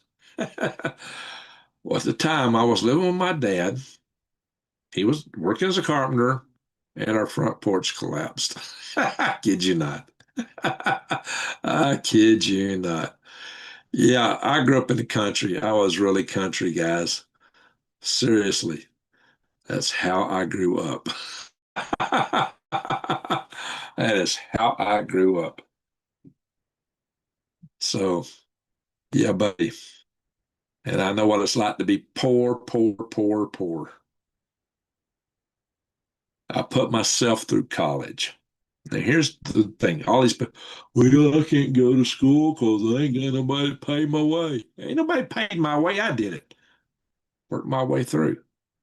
Took me 11 years. A lot of grit, but I did it. My daddy didn't send me to college. Government didn't send me to college. Didn't have a GI Bill, but I did it. It just shows if you really want to do something, you can do it. If you set your mind to it and stick with it, I mean, you got to be sticking to it hard and stay with it for a long time, and it's worth it. But most people can't do that. They just don't have the discipline. It takes discipline to do that, but it's doable. Anybody can do it if you will do it. The car mechanic's wife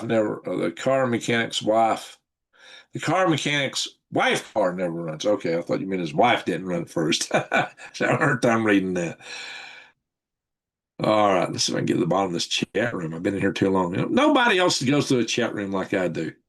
They might lose a few selected messages, catch a few things. But anyway, I probably shouldn't do this because it takes so long. People in the morning see, well, that video's 2 hours long. I'm not going to watch that. So we're 90 minutes in. We're an hour and a half already. Most people won't do this. I had wanted to buy ones from you, but you split. Hopefully, I might get back into selling worms again. I may do it. I may do it. Were you local in Alabama? Were you trying to buy worms from me there? Yeah, I'm not in Alabama anymore.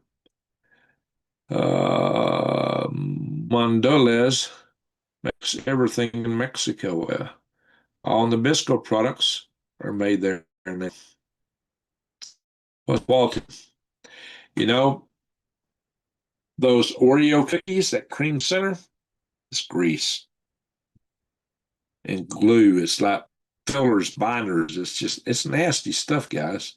You take an Oreo cookie and you hit it with a blowtorch, it don't even burn.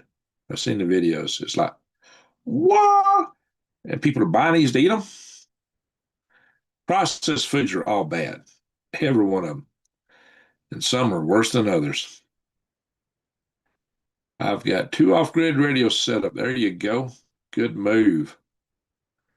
I can skip this during the rewind. Yeah, you can go back and do that.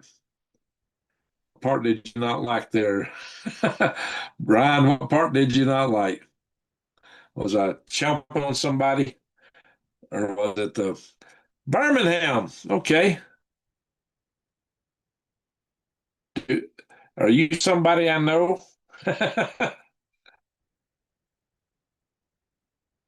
Our buddy Colonel Cole calls it Bullet Ham now. I mean, that's going to be a rough town down there. Lots of apartments went fully encrypted. Depends on your location. Garrity.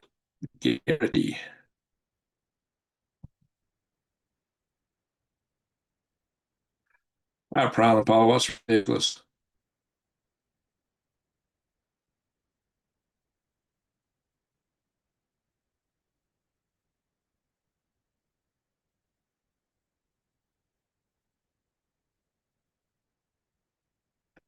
All right, Arnold.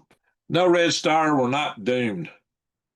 We would just have to use our cognitive, rational reasonability to understand that things are changing and old camping still skills will become a way of life and services. There you go, Arnold. There you go, Arnold. Yeah, some people get a little bent out of joint. My daddy used to always say one of his favorite sayings was, where there's a will, there's a way.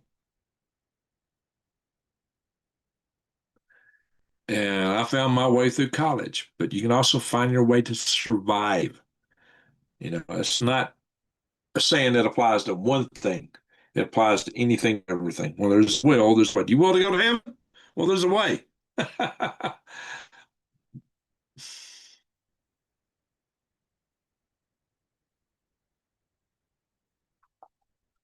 Sorry, will comment. They're looking back for it. You got a lot of people responding to him. I don't even see it. There it is. He says, doomed, we're all doomed. I have never said that. I have never, ever said that. Now, there's some channels that basically tell you that. We're all doomed, we're all effed. Yeah, there's some bigger channels, we're bigger than mine. Say that all the time. I'll have hope, but I'm smart enough to prep. I mean, do you buy insurance? When you buy insurance, that's a form of prepping. You realize that? Any insurance is a form of prepping. Do you buy insurance? Do you save for retirement? A lot of us can't do that. I don't have any savings myself. Hopefully, this place is my retirement. At least I got up from some bills. It's like 12 versus geese. State of Hawaii, Island of Oahu, police, EMTs, fire department, of course, communicates fully encrypted. Okay.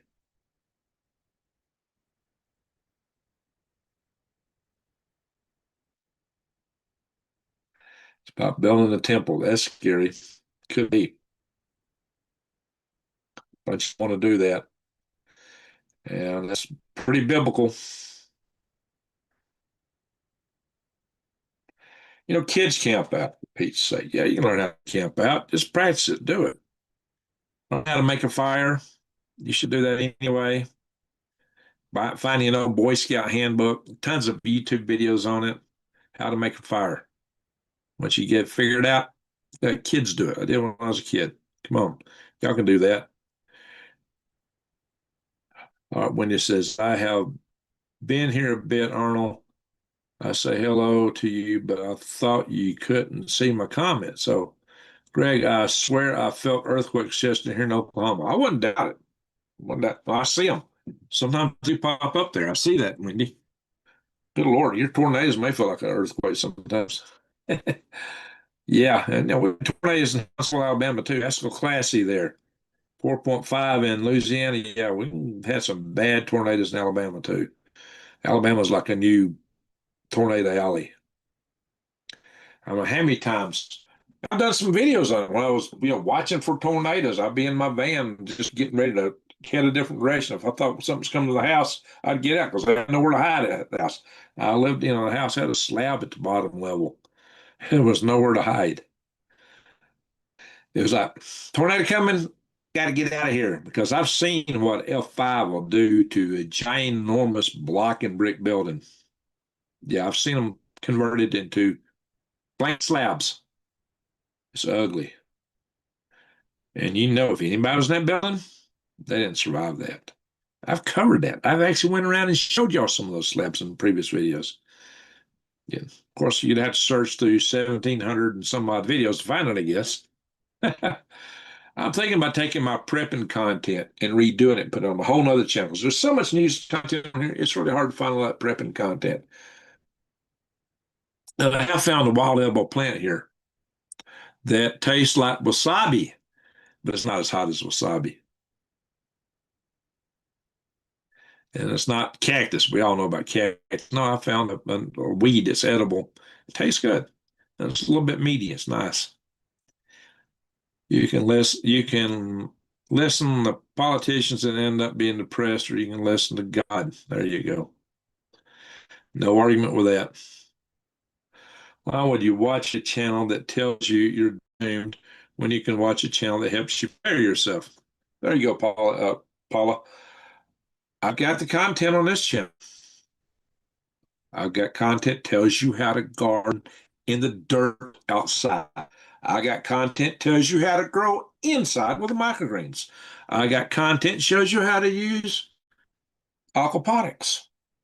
I've got content shows you how to eat wild edibles and all down the eastern part of the country that works.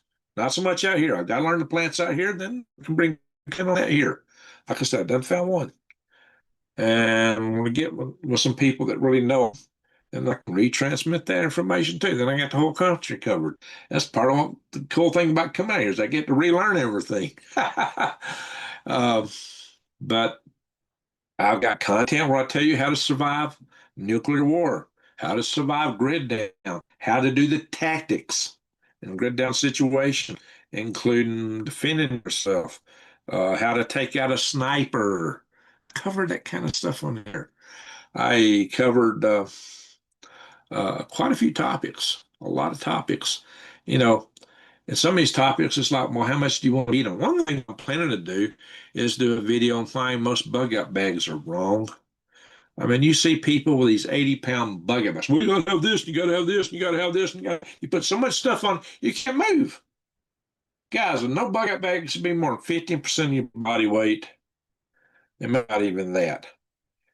You need to go minimalist. Yeah, they're trying to sell you a bunch. Yeah, there's those channels that are trying to sell you a bunch of crap. You don't need all that. You couldn't, yeah, it would kill you to try to lug at them down a mountain or walk out on a trail. Man, right now at my age, I do good just to walk down a trail. And once you get older, bugging in becomes more and more of a better option. If you bug out, you better hope you can do it with the vehicle. Because, it starts getting harder to move on those high controls. I used to run 12 miles every other day.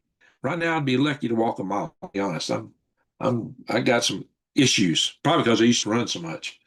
I tore myself up, tore up my ankles, my knees. But, guys, that's just part of it. Um, you got to realize what your capabilities are. But if you think you're going to go hiking through the mountains with an 80-pound pike backpack and just be able to skid around, back in the days when I was running 12 miles every other day, that didn't make sense then. Yeah, I did go on a few long hikes with a big backpack. No, you don't want to do that. Trust me. You don't want to do that. And here's the other thing. Um, I'm going to brain lock.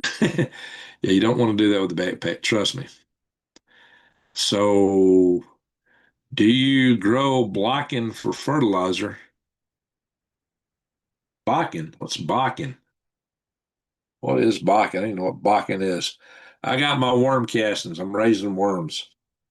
And I'm going to raise stuff to feed my chickens too. I'm developing a chicken garden. Got to avoid those areas where the boy germs are. Life altering. Uh-oh. Seems that only females are immune to them. What? Oh my gosh, what are y'all talking about? I hear the conflict will affect the fertilizer supply. Oh yeah, most likely, most likely. Now look, I showed you it's composting. Composting will take care of your business. And if you use worms to advance it, it's even better. Worm casting is the most powerful thing you can put in your garden. I, what I did in those old garden videos, I showed you how to garden in a way that you'll never have to go to the store to buy anything, including fertilizer, pesticides, herbicides. I don't use any chemicals. I've never, ever in my gardens used chemicals, chemical herbicides, chemical pesticides, or chemical fertilizers. I don't ever use any of that. Never do. It's doable. Most people don't know how to do it. That's the only way I do it. The only time I've cheated just a little bit, I've bought bacteria Genesis just to add the worm tea to make it more powerful and killing tomato hornworms and stuff like that. Worm tea will still do it. And you can still always go through and manually inspect and pick stuff off if you have to. But I don't use chemicals. I just don't do it. Now, a little soapy water might be good for getting rid of squash bugs. I didn't have any squash bugs there. I don't know. I guess I've never had squash bugs in winter squash. Now, I've said that, and I'm probably not my summer squash used to get them. But how do you get rid of squash bugs? Now, a little soap will help here.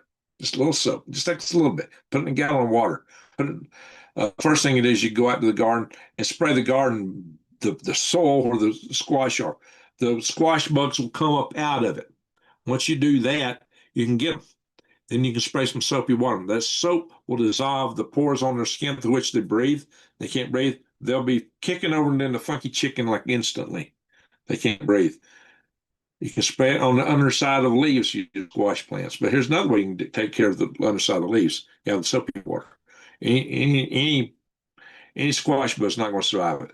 But you can also take what I like to do is take duct and wrap it around my hand, sticky side out, and just go into the leaves and do this. All the nymphs will come off. A lot of the seeds will come off. But sometimes you got to turn them. Those little seeds from squash bugs are a little bitty, they look like copper, like metal, little nodules. Sometimes you got to mechanically kind of scrape them off.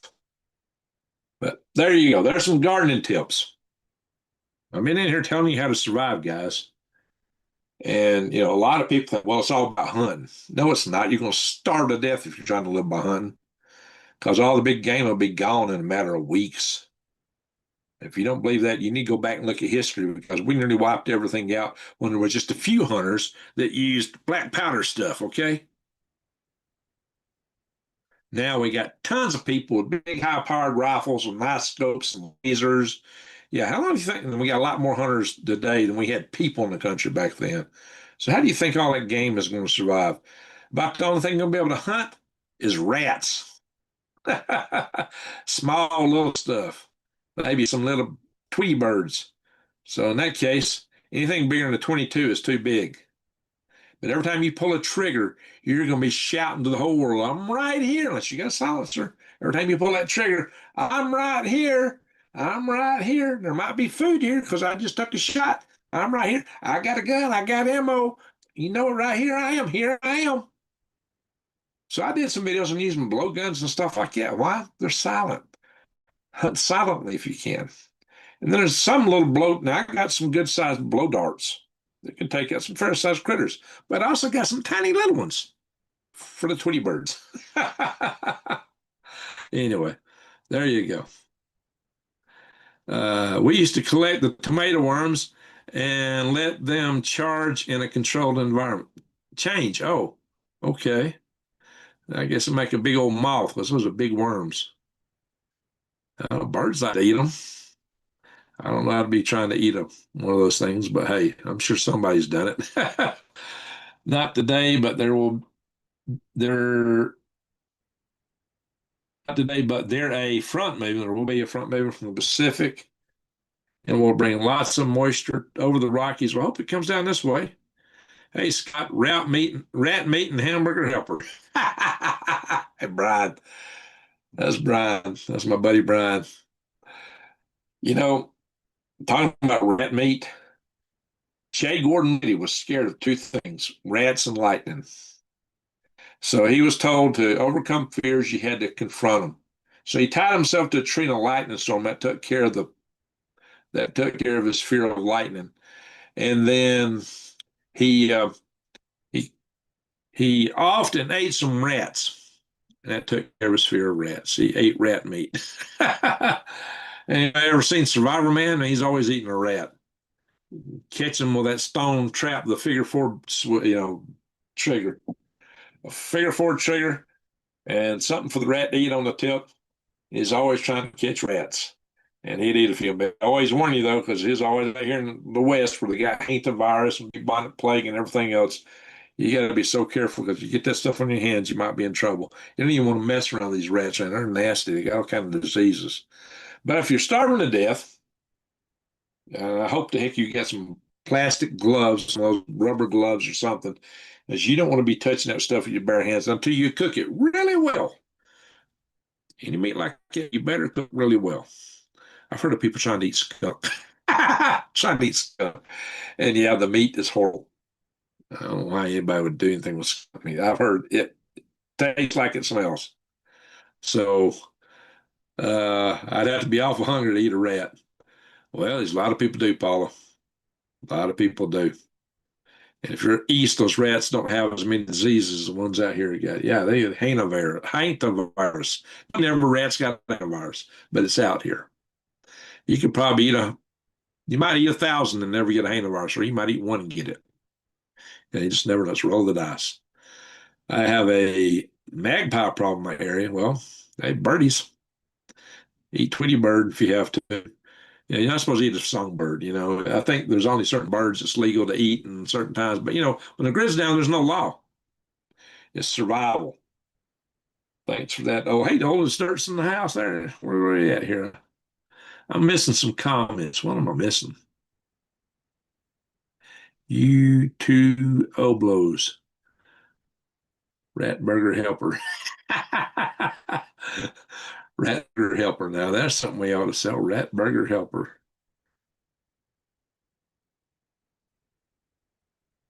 Let's see. Where's oldest dirt at? Let's just comment. Oh, there it is. Well, that's one right here. It is. There has been a lot of food recalls in the last week. And this week, people still want to look at them. Yeah, there has been. I covered some of that, I think, in my last live session. A lot of food recalls. Guys, this is why you really ought to grow your own food. I've been emphasizing that for a long time here. A long time. So what I do, I've come on here and I've shown you how to purify, sanitize water, eat wild edibles, grow your own food outdoors, grow your own food indoors. On the outdoors food, how to do it where you don't have to go to the store. What are the Prepper channels ever shown you that? How to grow food where you don't have to go to the store to buy stuff. They tell you to be self-reliant. They don't do that part. It's just, we just plant a garden, throw some seeds in, and get some fertilizer. Nope, you don't want to go there. I've covered all that. So I've covered I got bag video. One, maybe one. I don't see no point in really, some prepper channels and something, bug out bag, bug out bag, bug out bag, bug out bag, get on bag. You know what? One bag ought to do it all. Because, like I said, if you're carrying around an 80-pound pack, you are wrong. And you can throw it in the vehicle, okay, fine. You can throw all kind of stuff in the vehicle. But if you think you're going cross country, But I seen another prepper channel guy saying, "Oh, you stick to the trails, you can't go through the bushes." I grew up in Alabama, where every wood line was a big, thick briar patch. Briars and thick bushes right around the edge of the woods.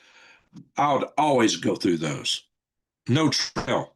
I used to cut through the woods all the time without trails, carrying whatever. It's doable. I've heard some channels say, "Oh, you can't do this." What? City slickers. That's who that is. See, the city slickers. Guys, if you grew up in the country, you really grew up in the country and you lived it, that ain't a problem. Man, I'm like Brer Rabbit. Don't throw me that briar patch. Yeah, that's where you want to go. That's why you say that, right? So there you are. Briar patch. We distilled our own urine in the Boy Scouts. Taste it. Don't sound like you got distilled very good. Yeah, the water vapor should never taste like it. You did something wrong. Your little distillery was not working like it should. Uh, let's see. It's like gin sort of conveys the herbs to the distillate. Oh, okay. We could be cousins. You and me? I must have missed something in here. Thank you, Greg. I used no chemicals in gardening last year and started a small worm bed. Well, spirit, earth, God, and goddess, bingo, select you. You at the top of the pyramid. You are the smart one. You are on top of it. And anybody could do it. You just got to do it. Guinea pig is delicacy in South America. I wouldn't doubt it. Well, they probably are kind of juicy.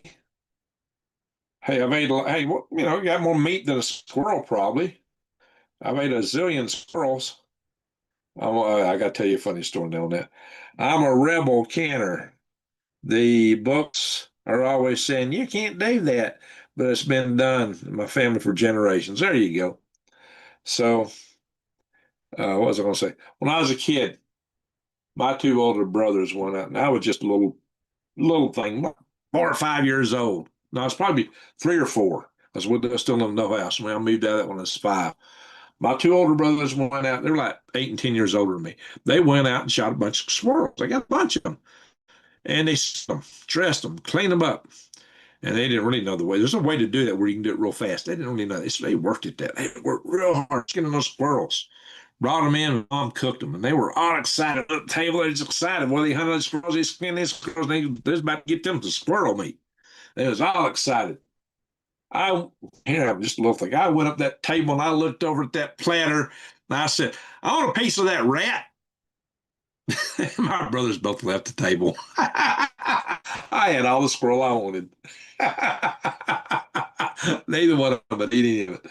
It just the thought set in their mind, they couldn't handle it.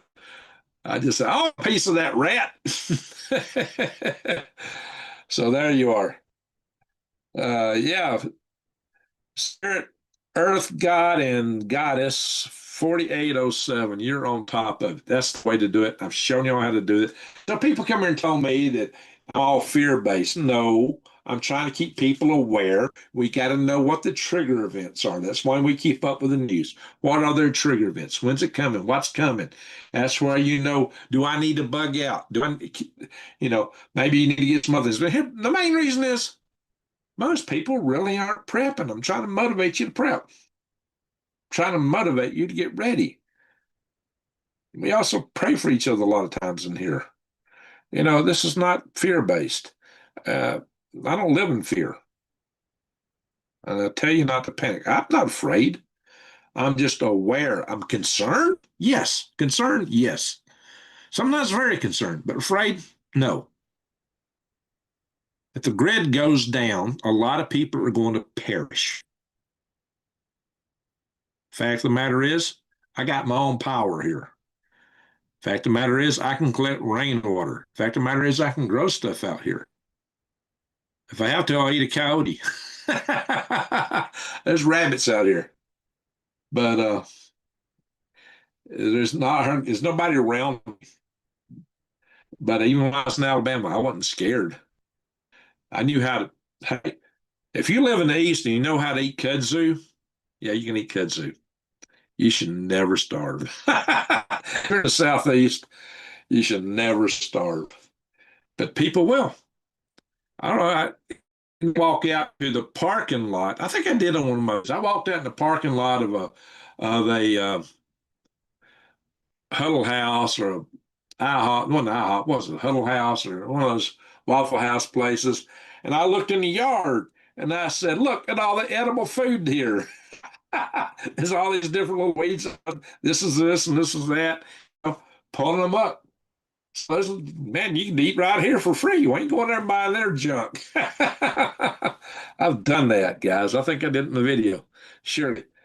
I was told cats and raccoons look the same once dressed. There you go. Oh, yeah.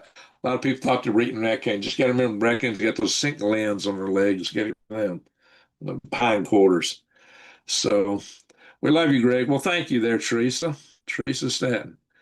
Uh, Teresa Stratton. Okay. Yeah, the Mennonites. I don't know how to say the Hooterized, not affected by all the things going on in the world. So who's the fools now? Well, you get a fallout cloud coming over you, anybody can be affected by that. Now, you want to live in places where it's less likely to happen if you can. And if it does happen, look, if you got garden beds, you got compost beds, have some tarps to throw them so the radiation don't settle into the soil.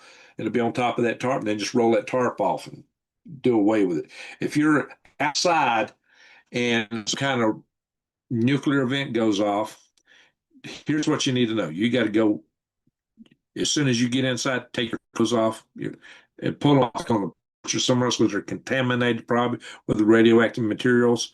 You can take all that stuff off, and you need to take a bath to wash radioactive particles off. If you use hair conditioner, you messed yourself bad because the radioactive particles will stick to the hair conditioner. It's going to stick to your head, and your head's going to be radioactive.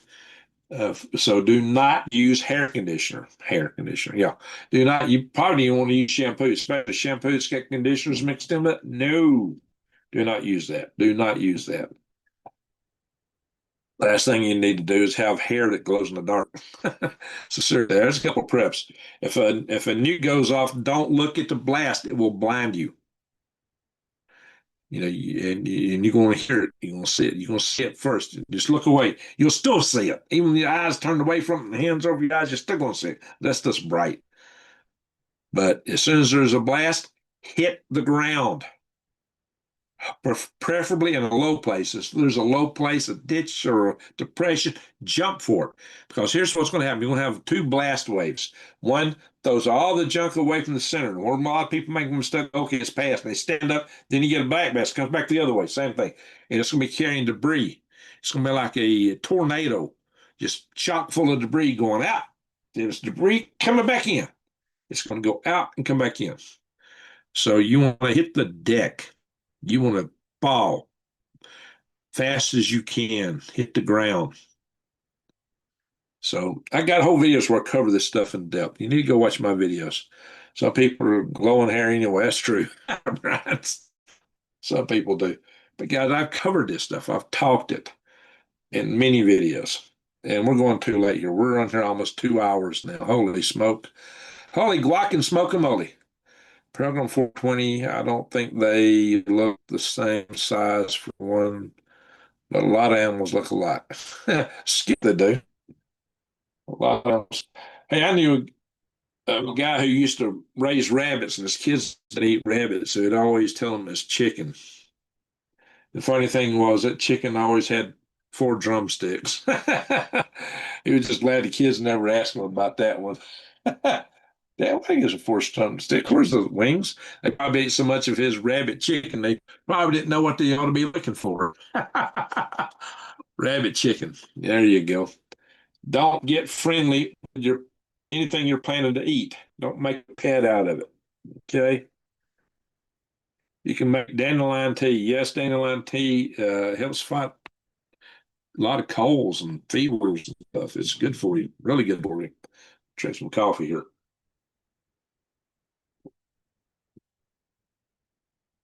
All righty. We've done a lot. We've done 2 hours. We got to go. I'm getting sleepy. God bless. Good night. Yeah, when we're going, I'm going to do the egg count. Guess. So how many eggs did I get? Guess right now. Go. Go. How many eggs did I get today? What is my egg harvest today? Do, do, do, do, do, do, do, do, do, do, do. Yep, tell my kids about rabbit.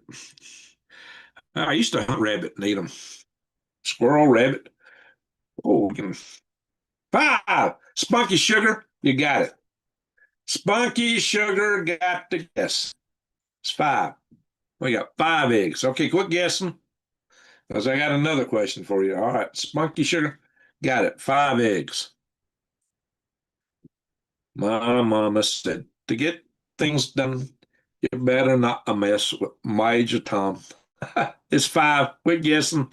I don't see no numbers for a little bit. I gotta make sure you're not guessing, trying to guess the number of eggs. I got another question coming. All right, sure gave the high five sign, so I guess y'all know that. All right, next question. Out of the five eggs, how many of those are Easter eggs? How many Easter eggs? Go now. Only the guess after Spunky Sugar's pink hand. All right. That's my AV. AV, what's that? 3E. Oh, Carol got it. Carol got it. Carol, Z1, J7R. Carol got it. I got one Easter egg. Carol got it. Carol got it first. Carol got it first. And here we are. That's the Easter egg. That's the brown eggs. And this is the one that's got a bunch of speckles. I don't know if y'all can see it. Very speckled egg. Let's see. The back egg back here. Got a lot of speckles on it. Probably sit better than if I turn it around. I don't know. Some good speckles on this egg in the back. I gotta watch it. I don't want to drop the eggs out on my keyboard. Great speckled egg. Anybody remember the song Great Speckled Bird? It's kind of an old hillbilly hymn. Great Speckled Bird. Bluegrass, religious song. Kind of a hillbilly hymn. Great Speckled Bird. Yeah, I mentioned this other night. Somebody come back with a couple of the verses out. It really surprised me. You got to be an old hillbilly to know that kind of stuff. You got to be an old hillbilly to know that kind of stuff. Almost like a turkey egg. No, I'm not that big, but my Dominickers lay some good sized eggs. They do that, and they're good. Really good eggs. Carowinds, a self-funded trip to lost wages. There you go. All righty, folks. We've been going for over 2 hours, which is really too long. I don't know if anybody's going to watch this video in the morning. I really want other people to watch it. So we covered some good material that people need to see, people need to know. It was me that knew that great spell party. Yeah, Prime probably good, good. All right. Well, you must be older than 21. And I'm guessing you probably lived in the country or you like country music or the old stuff. I like the old country music. I mean, the old stuff. All right. Let's see real quick. I'm going to ask you about one more question. We're going, where's everybody from? Where are you from? I'm watching the video playback now. Okay, yeah, you can see the speckles on it. Where y'all from? Where's everybody from? I'm going to go. Bama. All right, Carol.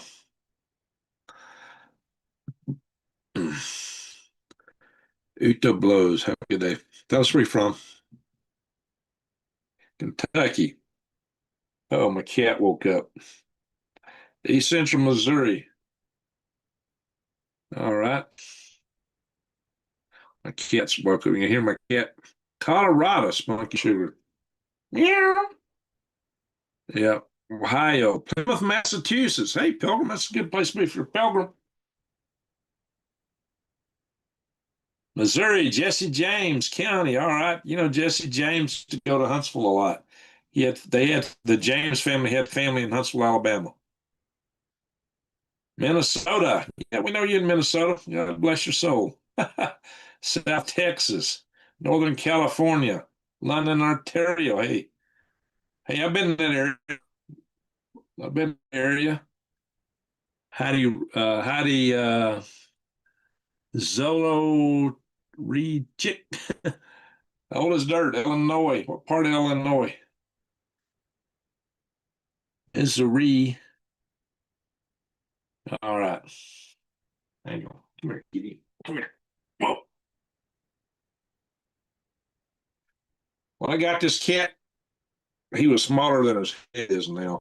This is Smokey. Here's Smokey. Smokey the cat. Uh-oh, and he wants to hug me. Smokey the cat.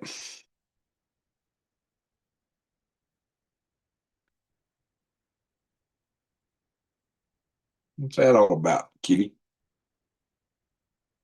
All right, get down. Go. There you go, Smokey the cat. Looks like I'm the only hillbilly. Nah, you're not the only hillbilly. Maybe you and me both. Let's see. All right. We got to go back to where you're from. We got in California, Minnesota.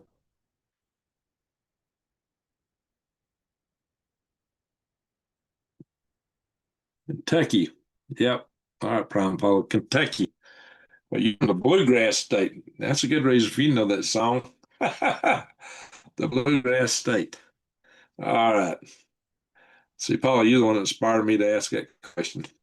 So, okay, somebody who knows a great speckled bark, I got everybody's from. There we go. I was raised in Calhoun Holler, foothills in the Ozarks. There you go. Calhoun, that's a good old name we used to hear a lot back in the old days. That's a good old, I think, Scott Irish name. Calhoun. It had some Scottish descent, I believe, if I'm not mistaken. All right. I'm a Hatfield from Kentucky. Hey, all right. I used to work with a Hatfield. Now, here's what's funny is my mother's mother was born a Stewart. The Stewart family migrated into Kentucky when Dan Boone was settling. They went in the same time Dan Boone was going in. And they settled on the Tug River. And the Tug River is, now they were close to the Howell River. If you go back up the river, the Tug River is the river that Hatfields and McCoys fought over. So who knows? We might be distant relatives. It's possible. They returned Lake Calhoun and Minneapolis too controversial. Oh, they renamed it. Oh, was Calhoun's controversial? Why? Because it was a Southern senator called Calhoun. Oh, give me a break. Give me a break. Come on, guys.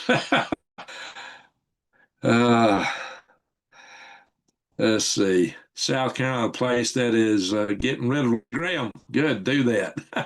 Warmonger. Snow expected. Total snow accumulation 4 and 8 inches. Wow, Smoky Sugar. Last year, I got a snow here on the 19th of April. It was 7.5 inches right here. I've seen it snow probably 6 inches in Thanksgiving right here. That was in 2019. First time I came out here, mind you. My son's farm is close to the river. Oh, okay. Well, we might be related there, Spirit. We might be related because there were a bunch of Stewarts, a whole big family of Stewarts, and they probably remarried and all kind of other names. You might be a cousin 100,000 times removed. Not that much. Probably not that much because I think we're all probably closer than that. But how about that? Yes. I had family in that region. They went in, built a log cabin, had a homestead, and they took these big flat kettles, and there was a salt spring somewhere around there, and they cooked that water down to make salt. So technically, some of my direct ancestors had the very first factory in what became the state of Kentucky. The first manufacturing. There was a salt, what do you call it, foundry? I don't know. Yeah, maybe cousins. I don't know. It's possible. I definitely had family. There's a big family, and that was a long time ago.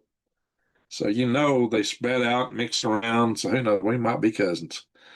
I work the dude, last name Calhoun. I don't have any background, but here, yeah, there used to be a lot of people that name around. There still are, I guess, if you look around. Anyway, we've been going for a long time. I got to get in bed because I still got to work in the morning. It's almost 3 a.m. here. Holy guac, spoke mo. We've been on here for a long time, guys. So, all right, we've covered everything.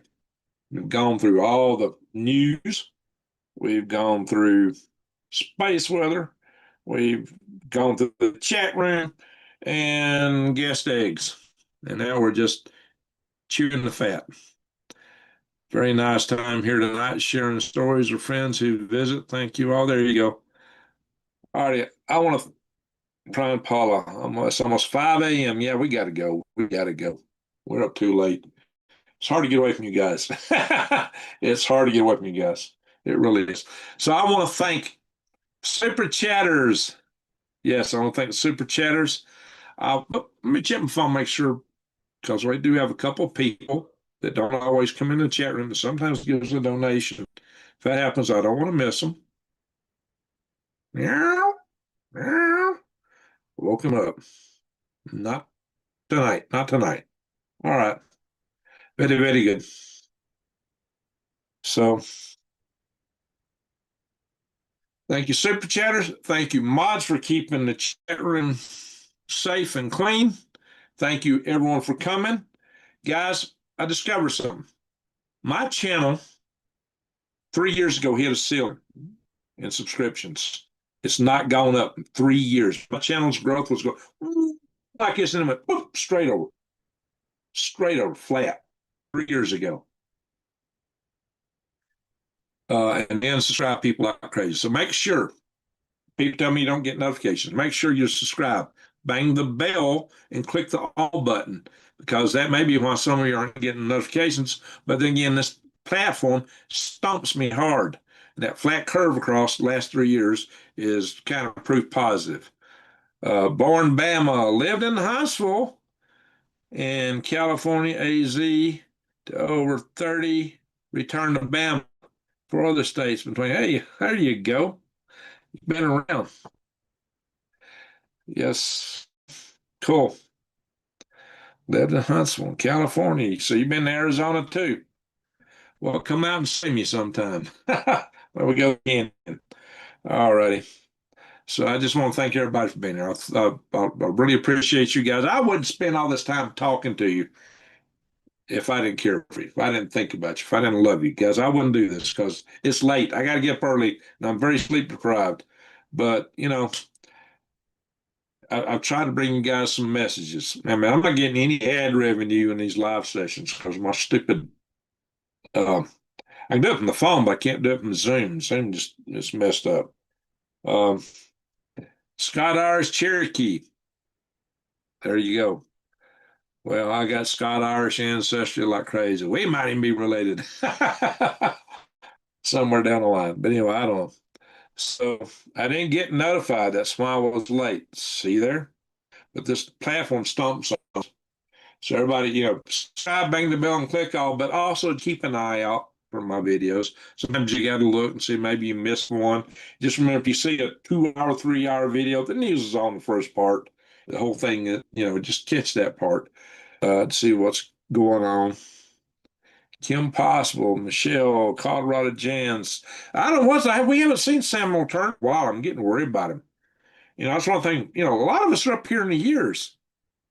A lot of us are up here in the years. And when I don't see somebody for a while, I worry about him. I hope he comes back. I really worry about him. Samuel Turner has been very generous. He did a lot. He He made some enormous super chats. He was really good at prepping. He always wanted to know what's going on in China. Copper, Copper Bane clan here. Okay, McBain's. Well, my ancestors were uh, actually Stewarts on my mom's side. Now the Allisons are actually derivative of McAllister, so I got Scottish roots both ways. And what's funny is a lot of the Scottish actually was originally Viking. As parent, because we had the blood, my cousin had all the blood tests done. So lived long Kentuckian and wouldn't have any other one. Lifelong Kentuckian. Okay. Well, it's a great state. Kentucky's a great state. Absolutely. So good to have you here. Good to have you here. That's all I'm going to say. It's good to have you. Glad to have everybody here. But it's somebody from another country tonight.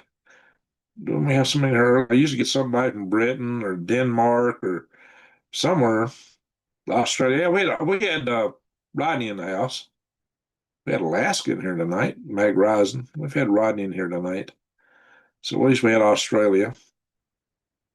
It's good to have people in other countries, especially when they're this late. I usually get a lot of people from other countries. Okay, guys, we got to go. I got to go. Uh, I got to catch a wink.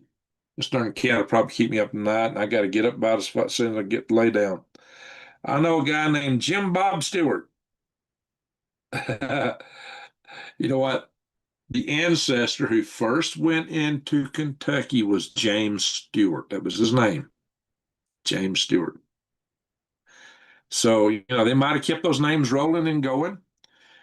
Now, during the war between the states, after the war between the states, my direct ancestor, I know he sided with the South and he moved to Alabama. He didn't move out. I think, a lot of them are still up there that sided with the South. Some might have sided with the North. I don't know how split up in that regard at that time. But what I know is he married a girl from over the other side of the Ohio River, but she was supposedly in what they call the French Strip. My battery's about to run out of my microphone. She was supposedly French ancestry, so we always thought we had French blood in us. Come to find out, her ancestry was, Norman, from the northern part of France. So it was Viking blood. But anyway, but he moved south and went to Gadsden to work in the steel mills, Gadsden or Birmingham, somewhere like that. And his son did the same thing, worked in the steel mills. A big, strong, strapping man. Ginormous, really strong, lots of muscles. But made a linebacker look puny, not fat, muscle. I mean, my microphone is about to quit. So, uh, yeah, I don't know. One of them might have had Bob's name, but who knows? They could be kin. Jim Stewart, Jimmy Stewart, James Stewart could be related. In fact, Daniel Boone had a buddy named James Stewart or Jimmy Stewart, Jim Stewart, something like that. That's a fact. Now, I don't think it was my ancestor, but it could have been. Could have been because they were there at the same time. Anyway, my Cherokee great grandfather had 19 children. My great great grandpa Allison had 20, and 18 of them raised kids. My great great granddad had 20 kids. And I got a great uncle on my daddy's mother's side that had 20. I'm kidding somebody somewhere. Anyway, Elton Butterfield. Hey, Elton, how you doing? Guys, we gotta go. We gotta go. We've been on here for a long time, and we're heading up toward 3 hours. So with that said, once again, thank you, Super Chatters. Thank you, mods. Thank you, everybody, for watching. To one and all, a good night, good day, wherever you are. Ho, ho, ho. In memory of Great Atlanta, Greg out.